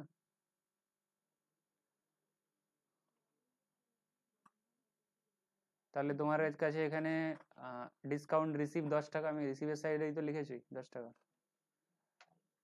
আচ্ছা, তারপরে receive cash Krishna and company, কৃষ্ণার কাছ থেকে টাকা পেয়েছো, আর 6 তারিখে সেম ডিসকাউন্ট যে দিয়েছো 6 তারিখেই দিয়েছো, তাহলে এটাতে টু কৃষ্ণা অ্যান্ড কোম্পানি, 6 তারিখেই সবকিছু হয়েছে, ডিসকাউন্ট 600 প্লাস ডিসকাউন্ট 20।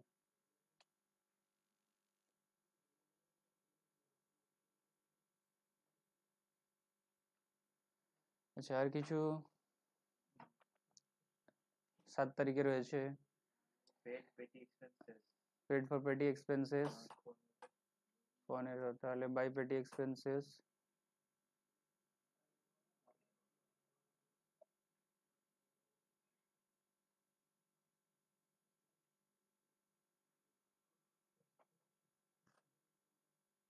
ডিসকাউন্টে বসে গেল, তো 15 এখানে বসাতে হবে। এরপরে cash purchase by Purchase. Purchase 8 তারিখ 7 তারিখ হয়ে গেল 8 তারিখ বাই পারচেজ কত আছে 150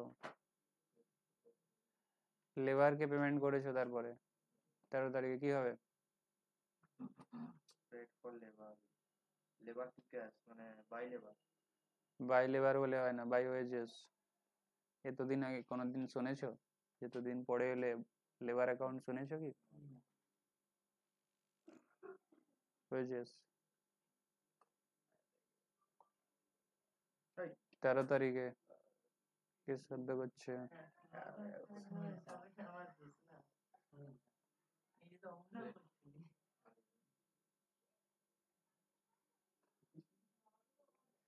আলি and sons Paid Aryan Son.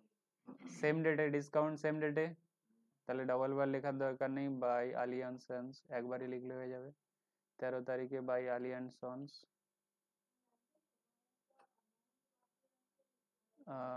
কত টাকা 400 টাকা ক্যাশে এখানে 8 টাকা তাহলে ক্যাশে কত টাকা এসেছে দেখো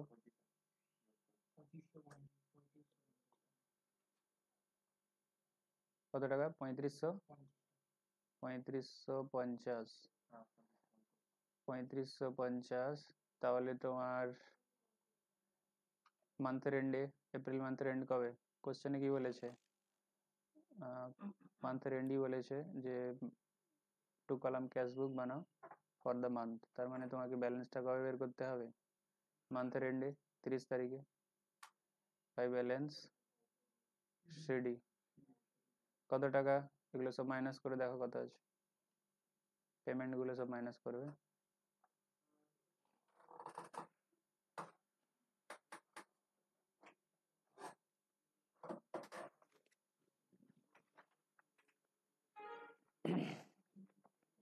What is the admin?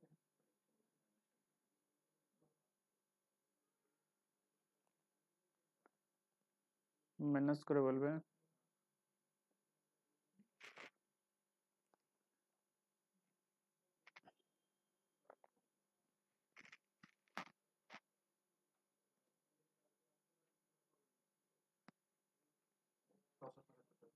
ছশো পঁচাত্তর 675 টাকা তাহলে তোমার ব্যালেন্স থাকছে 30 তারিখে এপ্রিল মাসের শেষে তাহলে এটা ডেবিট ব্যালেন্স না ক্রেডিট ব্যালেন্স ডেবিট ব্যালেন্স না ক্রেডিট ব্যালেন্স ডেবিট ব্যালেন্স আমি কি বলেছিলাম যে দেখতে হবে যে কোন সাইডে বেশি থাকার জন্য আমাকে লিখতে হচ্ছে কোন সাইডে বেশি থাকার জন্য আমাকে মেলাতে হচ্ছে সিডি দিয়ে ডেবিট সাইডে বেশি যে কোনো অ্যাকাউন্টের ডেবিট ব্যালেন্স ক্রেডিট ব্যালেন্স কিভাবে বলবে যে কোন সাইডে তোমার বেশি ছিল টাকাটা তাহলে যেটা তোমার বেশি কত বেশি 675 বেশি তো যেই সাইডের বেশি সেই সাইডের ব্যালেন্স তো ক্যাশ অ্যাকাউন্টের এটা ডেবিট ব্যালেন্স যে কোনো অ্যাসেটের ডেবিট ব্যালেন্স হয়ে থাকে কিন্তু ব্যাংকের ক্ষেত্রে ক্রেডিট ব্যালেন্সও হতে পারে কারণ ওভারড্রাফট হয়ে যেতে পারে বুঝতে পারলে ব্যাংকের ক্ষেত্রে তোমার পেমেন্টটা বেশি হতে পারে রিসিভের থেকে কিন্তু ক্যাশের ক্ষেত্রে অলওয়েজ রিসিভটা বেশি হবে বা ইকুয়াল হবে পেমেন্টের সাথে পেমেন্ট কোনোদিন বেশি হবে না সুতরাং ক্যাশ অ্যাকাউন্টের ডেবিট ব্যালেন্সই হবে ক্রেডিট ব্যালেন্স কোনোদিন হবে না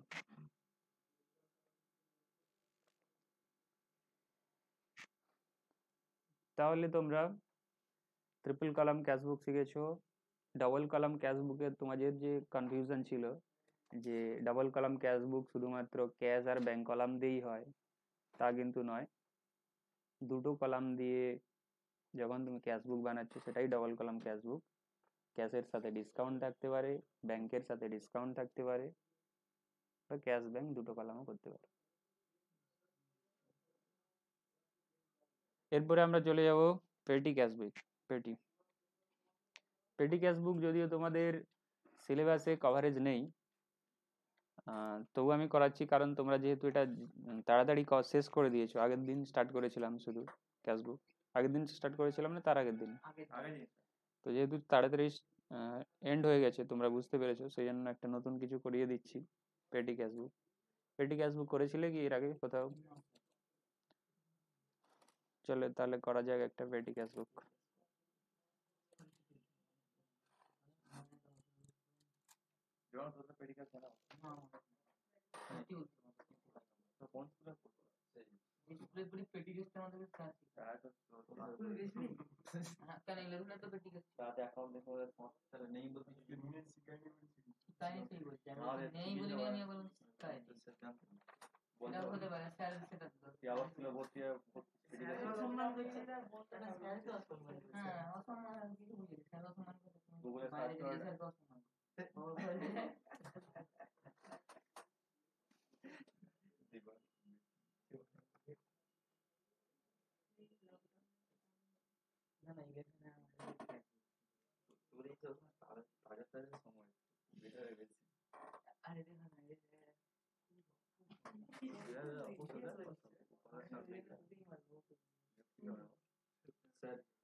হ্যাঁ তোমাদের স্ক্রিনশট পাঠাচ্ছি।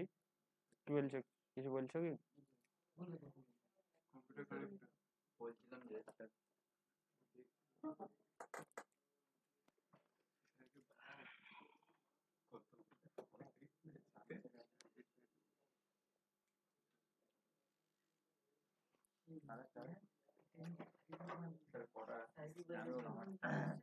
কি হয়েছে, কিছু বলছো? বলছিলাম স্যার কটা জার্নাল এন্ট্রি হ্যাঁ এটা পেটি বেসটা করে নাও, তারপরে এখনো 45 মিনিট টাইম আছে।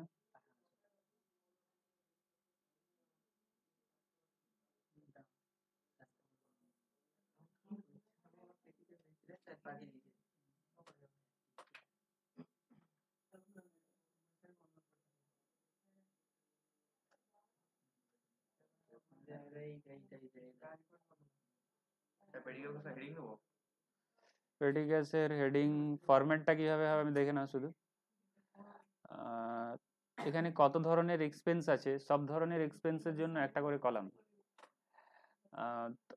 প্রথমে আমি তোমাকে বুঝিয়ে দিই যে পেটি ক্যাশ বুকে তোমাকে ক্যাশ পেটি ক্যাশিয়ারকে দিতে হবে ইমপ্রেস সিস্টেমে। ইমপ্রেস সিস্টেম হচ্ছে কি, পেটি ক্যাশিয়ারের হাতে কথা নয়, কোন সিস্টেম বললাম বলো, তুমি বলো। হ্যাঁ কেন শুনোনি? তোমার জন্য কি আবার ডবল করে বলা হবে?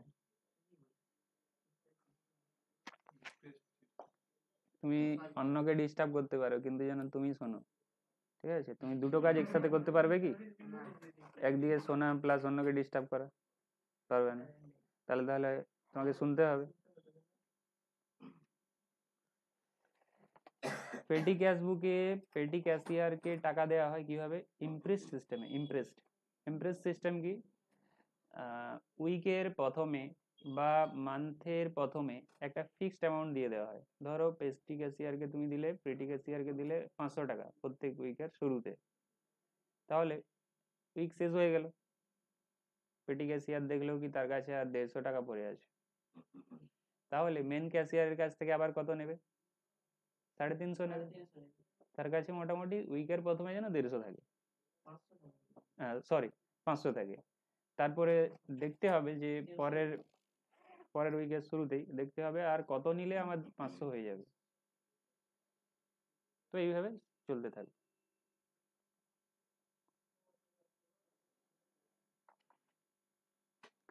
দেখো এখানে যে কোশ্চেনটা দেওয়া রয়েছে, এখানে কি কোনো ওপেনিং ব্যালেন্স ছিল পেটি ক্যাশিয়ারের হাতে? ছিল না। কত নিয়েছে? 100 টাকা নিয়েছে। 100 টাকা নিয়েছে, তারপর পুরো মাসে তোমার খরচা হচ্ছে 2 টাকা 3 টাকা করে, 4 টাকা 5 টাকা 6 টাকা করে। বাস ফেয়ার কত? 50 পয়সা খরচা হয়েছে। তাহলে এইভাবে খরচা হয়েছে। তাহলে ইমপ্রেস সিস্টেমটা কি বুঝতে পারছো? ইমপ্রেস সিস্টেম বলতে একটা ফিক্সড অ্যামাউন্ট তোমাকে স্টার্ট করতে হবে, ফিক্সড অ্যামাউন্ট দিয়ে। যদি উইকলি হয় তার মানে তোমাকে দেখতে হবে যে আমার উইকের প্রথমেই 500 টাকা আছে কি নেই। যদি কম থাকে তাহলে মেন ক্যাশিয়ারের কাছ থেকে নিতে হবে। সারা উইক চললো, পুরো উইক, তারপরের পরের উইকে গিয়ে দেখতে হবে 500 টাকা থেকে কত কমে গেছে, তাহলে অত টাকা আবার মেন ক্যাশিয়ারের কাছ থেকে নিতে হবে। এই সিস্টেমে চলাকেই বলা হচ্ছে ইমপ্রেস সিস্টেম।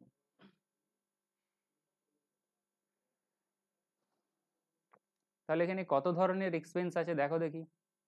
প্রথমে তোমাকে এক্সপেন্স কত ধরনের আছে দেখতে হবে। বাস ফেয়ার রয়েছে, কাটেজ রয়েছে, পোস্টেজ টেলিগ্রাম রয়েছে, ক্যাজুয়াল লেবার রয়েছে, স্টেশনারি, টেঙ্গা চার্জটা কি, টোঙ্গা, টনেজ, টনেজ, ঠোঙা, যে ঠোঙা চার্জ। তোমার জন্য কি চাই না বানাবে তারা পয়সা দেবে, হ্যাঁ যারা বানাবে তারা পয়সা দেবে। দিতে পারে তাহলে টঙ্গা চার্জেস দুটো আছে, তাহলে একটা চার্জ ডবল বার এলে তাহলে একবারই কাউন্ট করবে। তাহলে কি বলেছি যে প্রত্যেকটা চার্জের জন্য একটা করে কলাম বানাতে হবে, প্রত্যেকটা চার্জের জন্য একটা করে কলাম বানাতে হবে। দেখো কতবার রয়েছে,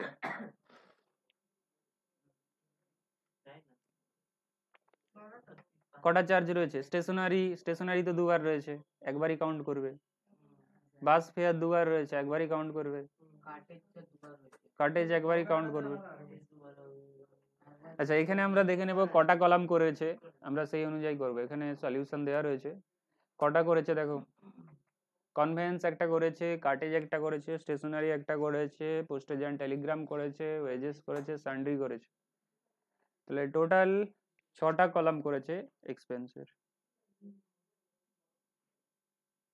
তাহলে 6টা কলাম করো, একটা টোটালের কলাম করবে, একটা পার্টিকুলার্সের, আর একটা ভিএন বলতে ভাউচার নাম্বার। ডকুমেন্টের প্রত্যেকটা ডকুমেন্টের নাম্বার থাকে, তুমি কোনো খরচা যদি করো তার ভাউচার তো বানাতে হবে। ভাউচার যে ডেবিট ভাউচার শিখিয়েছিলাম কি, ডেবিট ভাউচার, ডেবিট ভাউচার যখন কাউকে দিয়ে কোনো খরচা করাবে তাকে দিয়ে সাইন করিয়ে নিতে হয়। ডেবিট ভাউচার হয়নি, অ্যাকাউন্টিং ডকুমেন্টস হয়নি, আমি ওই বই দেখেছিলাম। আচ্ছা ফিল আপ হয়নি তাই তো, তাহলে নেক্সট ডে থেকে ফিল আপ করবে। ডকুমেন্ট এখানে আমি করে দেবো, ফিল আপ করতে হবে বসে বসে, এক্সেল ফাইল ফিল আপ করতে হবে। আচ্ছা তাহলে কটা কলাম তাহলে করতে হচ্ছে, রিসিভের একটা কলাম থাকছে, ডেটের একটা কলাম, টোটাল হচ্ছে 6 1 7 8 9 10 11, 11টা কলাম হবে। তার মধ্যে পার্টিকুলার্সটা অনেক বড় করতে হবে, পার্টিকুলার্স লেখার অনেক কিছু রয়েছে। আড়াআড়ি করে করলে হবে, আড়াআড়ি করতে পারো, হবে এটা আড়াআড়ি কর।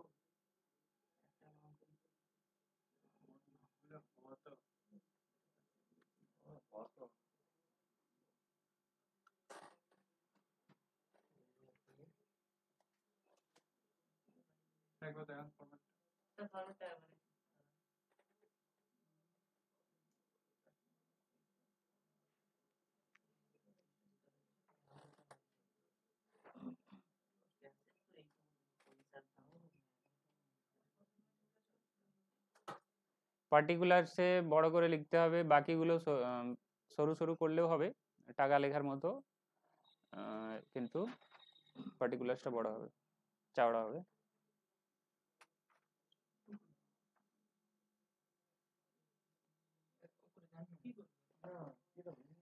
তাহলে কোন দিক থেকে টানবে, কোন দিক থেকে টানবে, টানতে থাকো লেফট হ্যান্ড সাইড থেকে, লেফট না রাইট, রাইট সাইড থেকে, রাইট হ্যান্ড সাইড থেকে টানতে থাকো। 6টা 1 2 3 4 5 6 7, 7-এর পরে একটা পার্টিকুলার্সের একটু বড় জায়গা করো, তারপরে ভাউচার নাম্বার তো কিছুই হবে না, ব্ল্যাঙ্ক থাকবে, কিছুই লেখা নেই। ডেটের পরে রিসিপ্ট আর কোনো আছে রিসিপ্টের পরে ডেট প্রথমটা রিসিপ্ট হবে রিসিপ্ট রয়েছে তারপরে ডেট এটা হচ্ছে রিসিপ্ট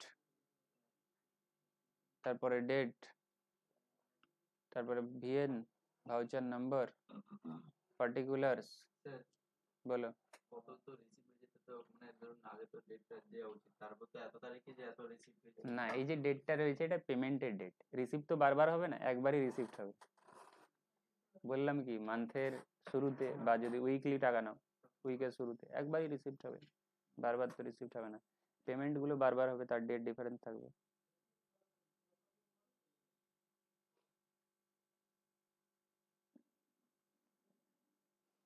তাহলে তোমাকে দেখতে হবে তোমার বিজনেসের কি ধরনের এক্সপেন্স হয়ে থাকে ছোট ছোট যতগুলো এক্সপেন্স হয়ে থাকে ততগুলো কলাম করতে হবে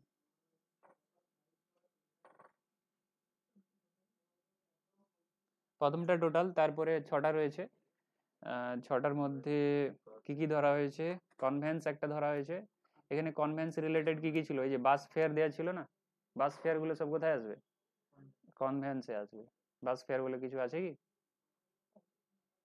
কলাম বানানো আছে কি কলাম তো নেই বাস ফেয়ারের এটা কনভেন্স ঠিক আছে তাহলে তোমার যদি বাস ফেয়ার থাকে ট্রেন ফেয়ার থাকে সব কি আলাদা আলাদা করবে জাস্ট কনভেন্সই করবে বুঝতে পারলে কার্টেজ রয়েছে কার্টেজ কিনতে হচ্ছে স্টেশনারি পোস্টেজ অ্যান্ড টেলিগ্রাম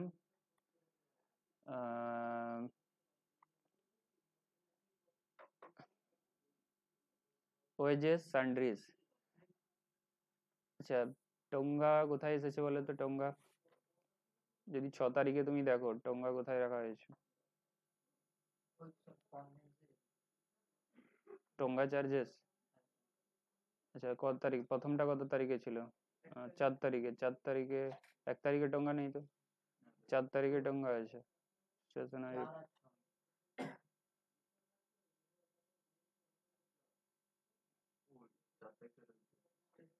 আচ্ছা এটা কনভেন্স করা আছে টোঙ্গা তাহলে তোমার একটা কনভেন্স মানে গাড়ি মানে সেটা টানা গাড়ি হতে পারে যে কোনো না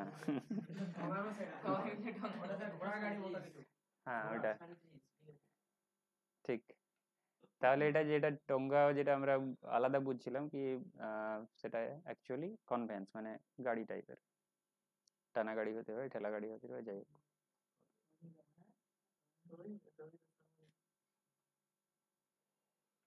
বাস ফেয়ার তো কনভেন্সে চলে যাবে আর রিপেয়ার কোথায় চলে যাবে সান্ড্রিতে রিপেয়ার 15 টাকা সান্ড্রিতে আছে কি রিপেয়ারের তো কোনো কলাম বানানো নেই সান্ড্রিতে তাহলে যে 15 টাকা সান্ড্রিতে আছে 15 টাকা আর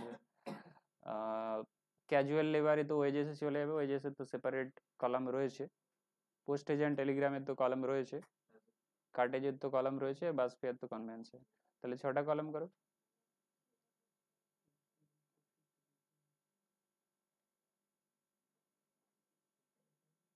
কনভেন্স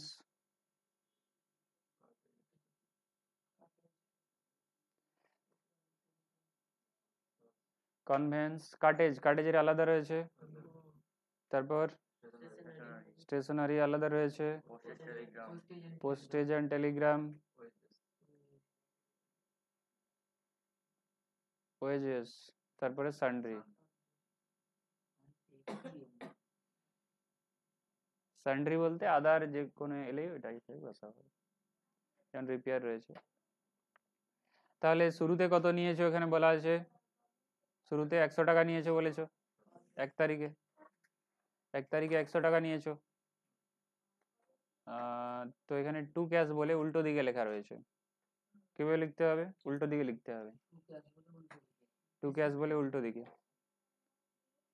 মানে যেভাবে পোস্টিং হয়ে থাকে ক্যাশ বুক কিভাবে পোস্টিং হয় যে তুমি যদি মেন ক্যাশিয়ারের কাছ থেকে টাকা নাও তাহলে জার্নাল এন্ট্রি কি দাঁড়াবে পেটি ক্যাশ অ্যাকাউন্ট ডেবিট হয়ে যাবে তোমার দুটো ক্যাশ বুক একটা হচ্ছে মেন ক্যাশ বুক আর একটা হচ্ছে পেটি ক্যাশ বুক তো পেটি ক্যাশ বুকের টাকা বেড়ে যাবে তাহলে কি হবে ডেবিট হবে মেন ক্যাশ বুকের টাকা কমে যাবে টু ক্যাশ হবে main cash book to cash book, to cash. Main cash যখন কমবে বা বাড়বে তখন অনলি ক্যাশ দিয়ে হবে, আর পেটি ক্যাশ বুক যখন বাড়বে কমবে তখন পেটি ক্যাশ বুক, পেটি ক্যাশ লেখা থাকবে, ক্যাশের আগে পেটি ওয়ার্ডটা জুড়ে দিতে হবে। তাহলে বিজনেসের কোন ক্যাশ কমে গেল? মেন ক্যাশ কমে গেল, মেন ক্যাশ। তাহলে আমি যদি এটা জার্নাল এন্ট্রি করে দেখাই, জার্নাল এন্ট্রিটা কি হয় বললাম, বলো। Petty cash debit to main cash.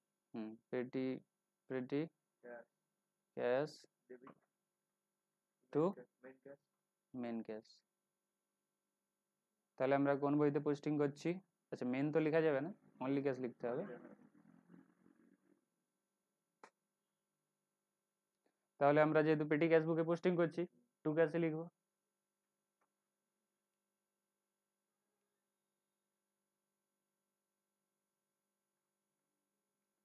চলো উপরে পেটি ক্যাশ বুক লিখো, পেটি ক্যাশ বুক। তাহলে টু ক্যাশ লিখবো, ডেট 1 তারিখ, এপ্রিল মাস, এপ্রিল তো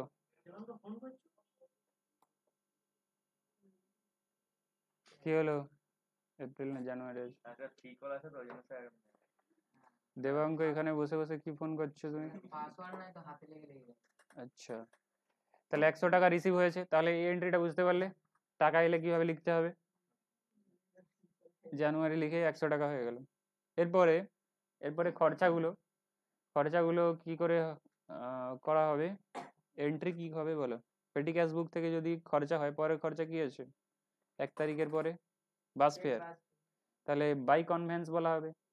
তুমি যদি জার্নাল এন্ট্রি করো, জার্নাল এন্ট্রিতে তুমি কি করবে, জার্নাল এন্ট্রিতে পেটি ক্যাশ থেকে তোমার টাকা বেরিয়ে যাচ্ছে, পেটি ক্যাশ থেকে টাকা বেরিয়ে যাচ্ছে, তাহলে বাস ফেয়ারের জন্য, তাহলে কনভিয়েন্স, কনভিয়েন্স এক্সপেন্স অ্যাকাউন্ট কি হবে, ডেবিট ডেবিট হবে, টু পেটি ক্যাশ বুক হবে, টু পেটি ক্যাশ হবে। তাহলে পেটি ক্যাশে কি লিখবে তাহলে, by conveyance conveyance, by conveyance লেখো। তারিখটা কত আছে, 2 তারিখ, 2 তারিখ দিয়ে দিলাম। তাহলে কনভেন্সের জায়গায় টাকা লিখবে, আর টোটালেও তো লিখতে হবে, টোটালে আর কনভেন্সে কত টাকা আছে, 50 পয়সা। আচ্ছা, 50 পয়সা। আচ্ছা, জিরো লাগাতে হবে না তো,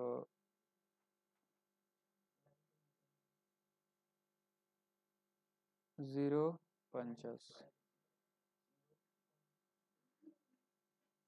ঠিক আছে। এরপরের আইটেম কি আছে, কাটেজ, কাটেজে তো রয়েছে আলাদা করে, 2 তারিখেই বাই কাটেজ, খরচা সবসময় বাই দিয়েই হবে, কারণ কনভেন্সে যা হয়েছে তাই তো হবে। কাটেজ 2.50 আছে, টোটালে বসাবে, কাটেজে বসাবে 2.50। তারপর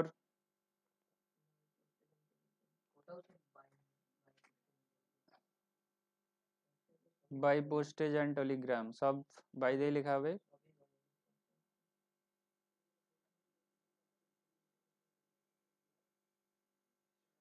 কত আছে, 5 টাকা।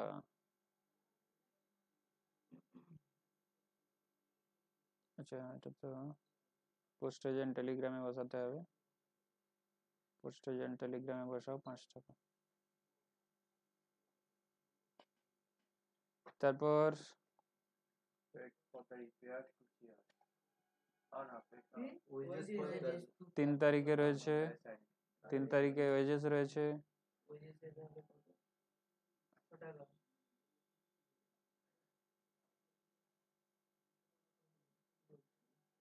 বাই ওয়েজেস 3 টাকা, স্টেশনারি রয়েছে, তারপর স্টেশনারি কত 4 টাকা, 6 টাকা ছিল, আপনি 3 টাকা 6 টাকা।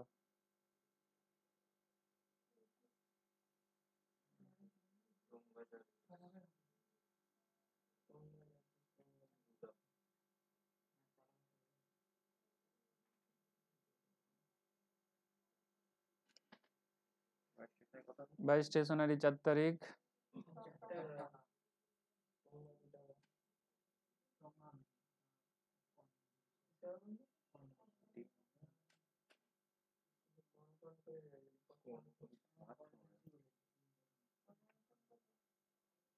চার তারিখ।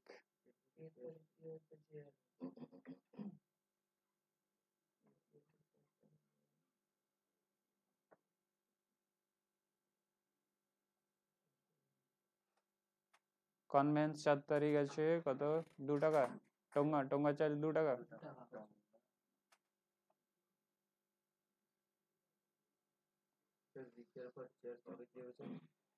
রিপেয়ার ফর ওটা আপনার রিপেয়ার ফর চেয়ার, ওটা সান্ড্রিতে বসাবে। রিপেয়ারের তো সেপারেট কোনো কলাম আছে কি?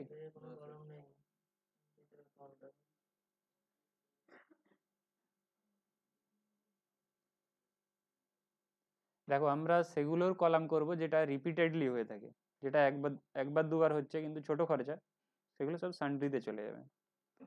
তোমরা দেখতে পাচ্ছ যে বাস ফেয়ার রিপিটেডলি হচ্ছে, বাস ফেয়ার বা ট্রাভেলিং খরচা বারবার হচ্ছে, সেই জন্য কনভেন্সের জন্য সেপারেট রয়েছে। আচ্ছা 4 তারিখে,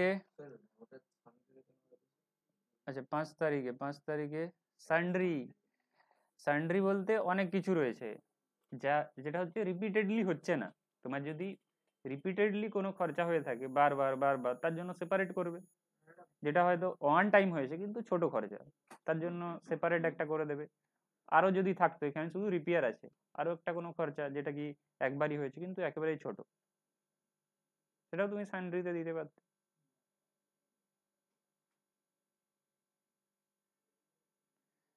আচ্ছা 5 তারিখে তোমার রিপেয়ার রয়েছে, রিপেয়ারে বাই সান্ড্রি।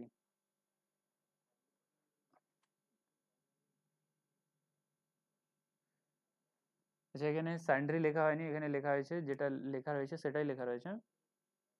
সান্ড্রি না লিখে তুমি যেটা লেখা রয়েছে সেটাই লেখো, রিপেয়ার লেখো, কিন্তু টাকাটা বসাবে কোথায়? সান্ড্রিতে। কত টাকা? 15 টাকা। এরপরের আইটেম কি আছে? বাস ফেয়ার। বাস ফেয়ার 1 টাকা, তাহলে বাই কনভেন্স লিখবে। 5 তারিখে না 6 তারিখে? 5 তারিখে। হ্যাঁ 15। বাই কনভেন্স, হ্যাঁ কনভেন্স 1 টাকা। কনভেন্সের কলাম কত নম্বরে আছে দেখা যাচ্ছে না আমার এখানে, প্রথমেই।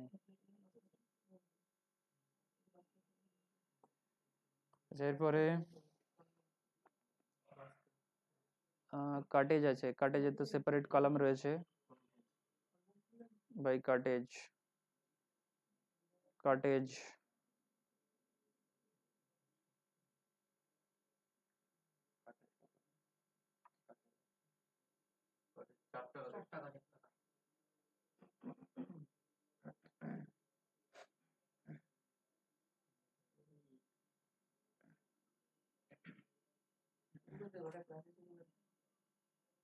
কাটেজ 4 টাকা রয়েছে।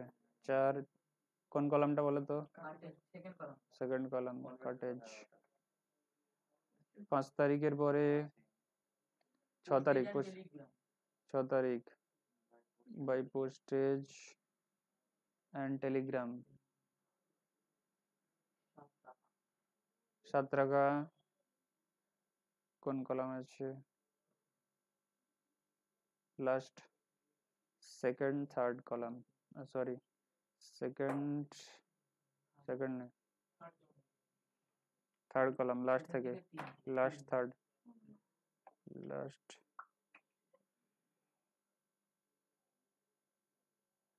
7 টাকা হয়ে গেল। এরপরের ডেট কি আছে? টোঙ্গা চার্জেস একই ডেটে রয়েছে, বাই কনভেন্স কত? তোমার 3 টাকা। 3 টাকা। তো এটাতেই তো আচ্ছা।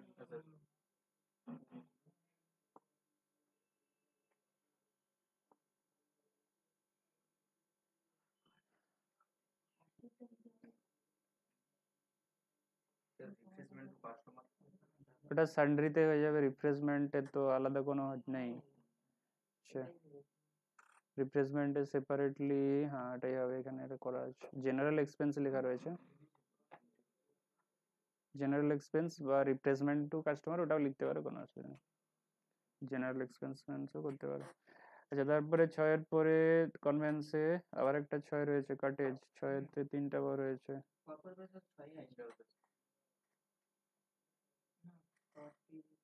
বাই কাটেজ আছে, কাটেজে কত আছে?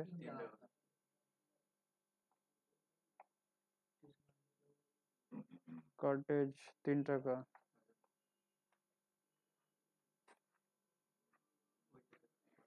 সেকেন্ড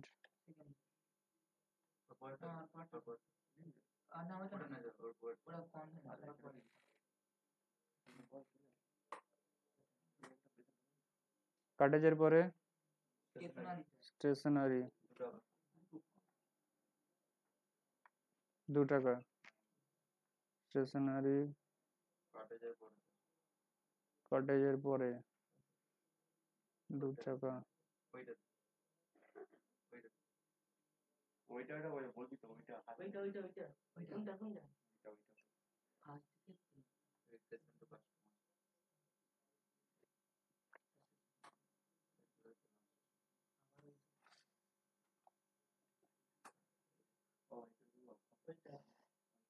তাহলে এটা তুমি জেনারেল এক্সপেন্স বা রিপ্লেসমেন্ট টু কাস্টমারও লিখতে পারো। জেনারেল এক্সপেন্স 5 টাকা। 5 টাকা সান্ড্রিতে বসাবে, ওর জন্য তো কলাম নেই, সান্ড্রিতেই বসাবে। তাহলে পেটি ক্যাশবুক থেকে তুমি কি জানতে পারবে? এখান থেকে জানতে পারবে যে তুমি যে তোমার যে খরচাটা বারবার হচ্ছে, সেই খরচাটা সারা মাসে বা পুরো উইকে কত টাকা হয়েছে। প্রত্যেকটা এক্সপেন্সের তুমি টোটাল বুঝতে পারবে, যে আমার কনভেন্স পারপাসে সারা মাসে কত খরচা হলো, কাটেজ পারপাসে কত খরচা হলো, স্টেশনারি পারপাসে কত খরচা হলো। ওটা ভাগ ভাগ করে দেওয়া আছে। হ্যাঁ, তোমার যদি এটা সেপারেটলি না থাকে তাহলে কি তুমি মনিটর করতে পারবে যে এই খরচাটা কমাতে হবে, সেই খরচাটা বেশি হয়ে যাচ্ছে।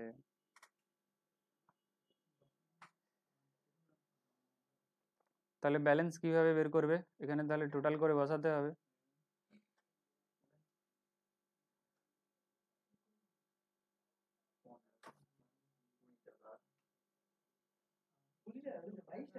এই তো না না যেটা 20 টাকা। ব্যালেন্স কিভাবে লিখবে? দেখো এখানে তোমার 100 টাকা তো মিলাতে হবে, সিডি বলে এখানে লিখতে হবে 100 টাকা, 20 টাকা সিডি বলে 40 দিয়ে মিলাতে হবে। 20 টাকা আমরা যেভাবে সিডি বিডি টানতাম, পেটি ক্যাশবুকে কিভাবে টানা হচ্ছে দেখো। আহ,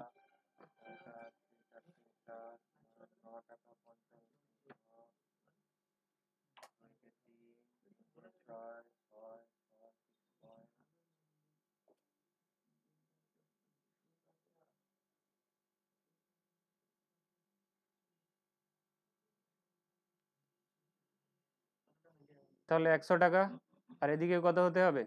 100 টাকা হতে হবে। আচ্ছা, এটা আর একটু নিচে লিখতে হবে, এটা আর একটু নিচে লিখতে হবে।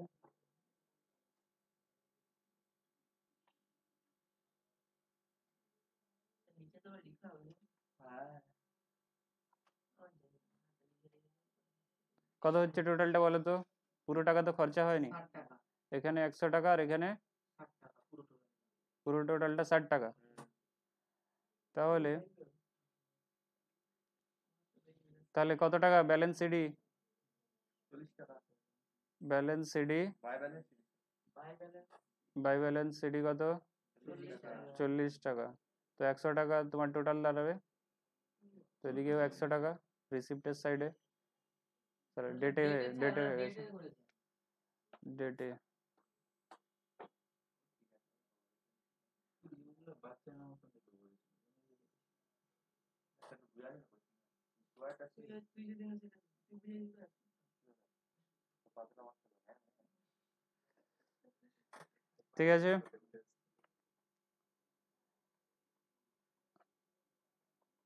পরের মাসে আবার কন্টিনিউ হবে, কিভাবে কন্টিনিউ হবে? টু ব্যালেন্স বিডি দিয়ে কন্টিনিউ হবে, 40 টাকা দিয়ে, 40 টাকা দিয়ে। তাহলে এগুলো সব রোগুলো আবার বাড়াতে হবে তোমাকে। তাহলে তোমার যদি ইমপ্রেস সিস্টেমে তুমি যদি 100 টাকা প্রত্যেক মাসে শুরুতে মেনটেন করো, তাহলে আর কত টাকা নিতে হবে? 60 টাকা নিয়ে আসতে হবে। আচ্ছা, এইখানে তোমার ভুল সাইডে লেখা হলো, এটা তোমার এই সাইডে লেখা হবে না, 40টা লেখা হবে, 40টা লেখা হবে এই সাইডে, কারণ রিসিপ্টের সাইড। এদিকে যতবার লিখবে খরচার সাইড। আচ্ছা তখন কি লিখবো? এটা তো লিখা এবারে আরেকটা লিখতে হবে, তখন ওই যে 60 টাকাটা নিয়ে আসবো ওটার জন্য কি লিখবো? ওটার জন্য আবার টু ক্যাশ লিখবে, ওখানে যেমন ক্যাশ আসছিল যেভাবে লেখা হচ্ছিল।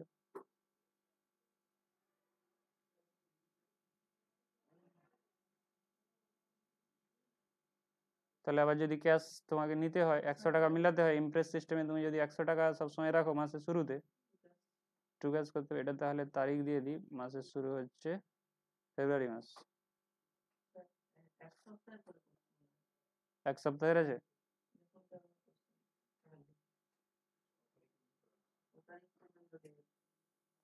আচ্ছা 14 রয়েছে, তাহলে 15 দিন ছাড়া হতে পারে, 15 দিন পরে ক্লোজ করেছে, তাহলে 15 দিন ছাড়া যদি হয় তাহলে 15 তারিখ। এখানে আমি এক মাসে ধরে নিলাম যে ফেব্রুয়ারি মাসের 1 তারিখে। তাহলে তোমাকে আরো তাহলে কত নিয়ে আসতে হবে? 60 টাকা নিয়ে আসতে হবে, তবে কি তোমার 100 মিলে যাবে। তারপরে এরপর যা খরচা হবে ডেট দেবে।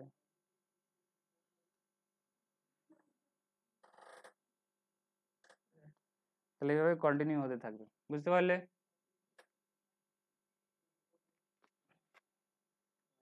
তাহলে পেটি ক্যাশ বুক কমপ্লিট।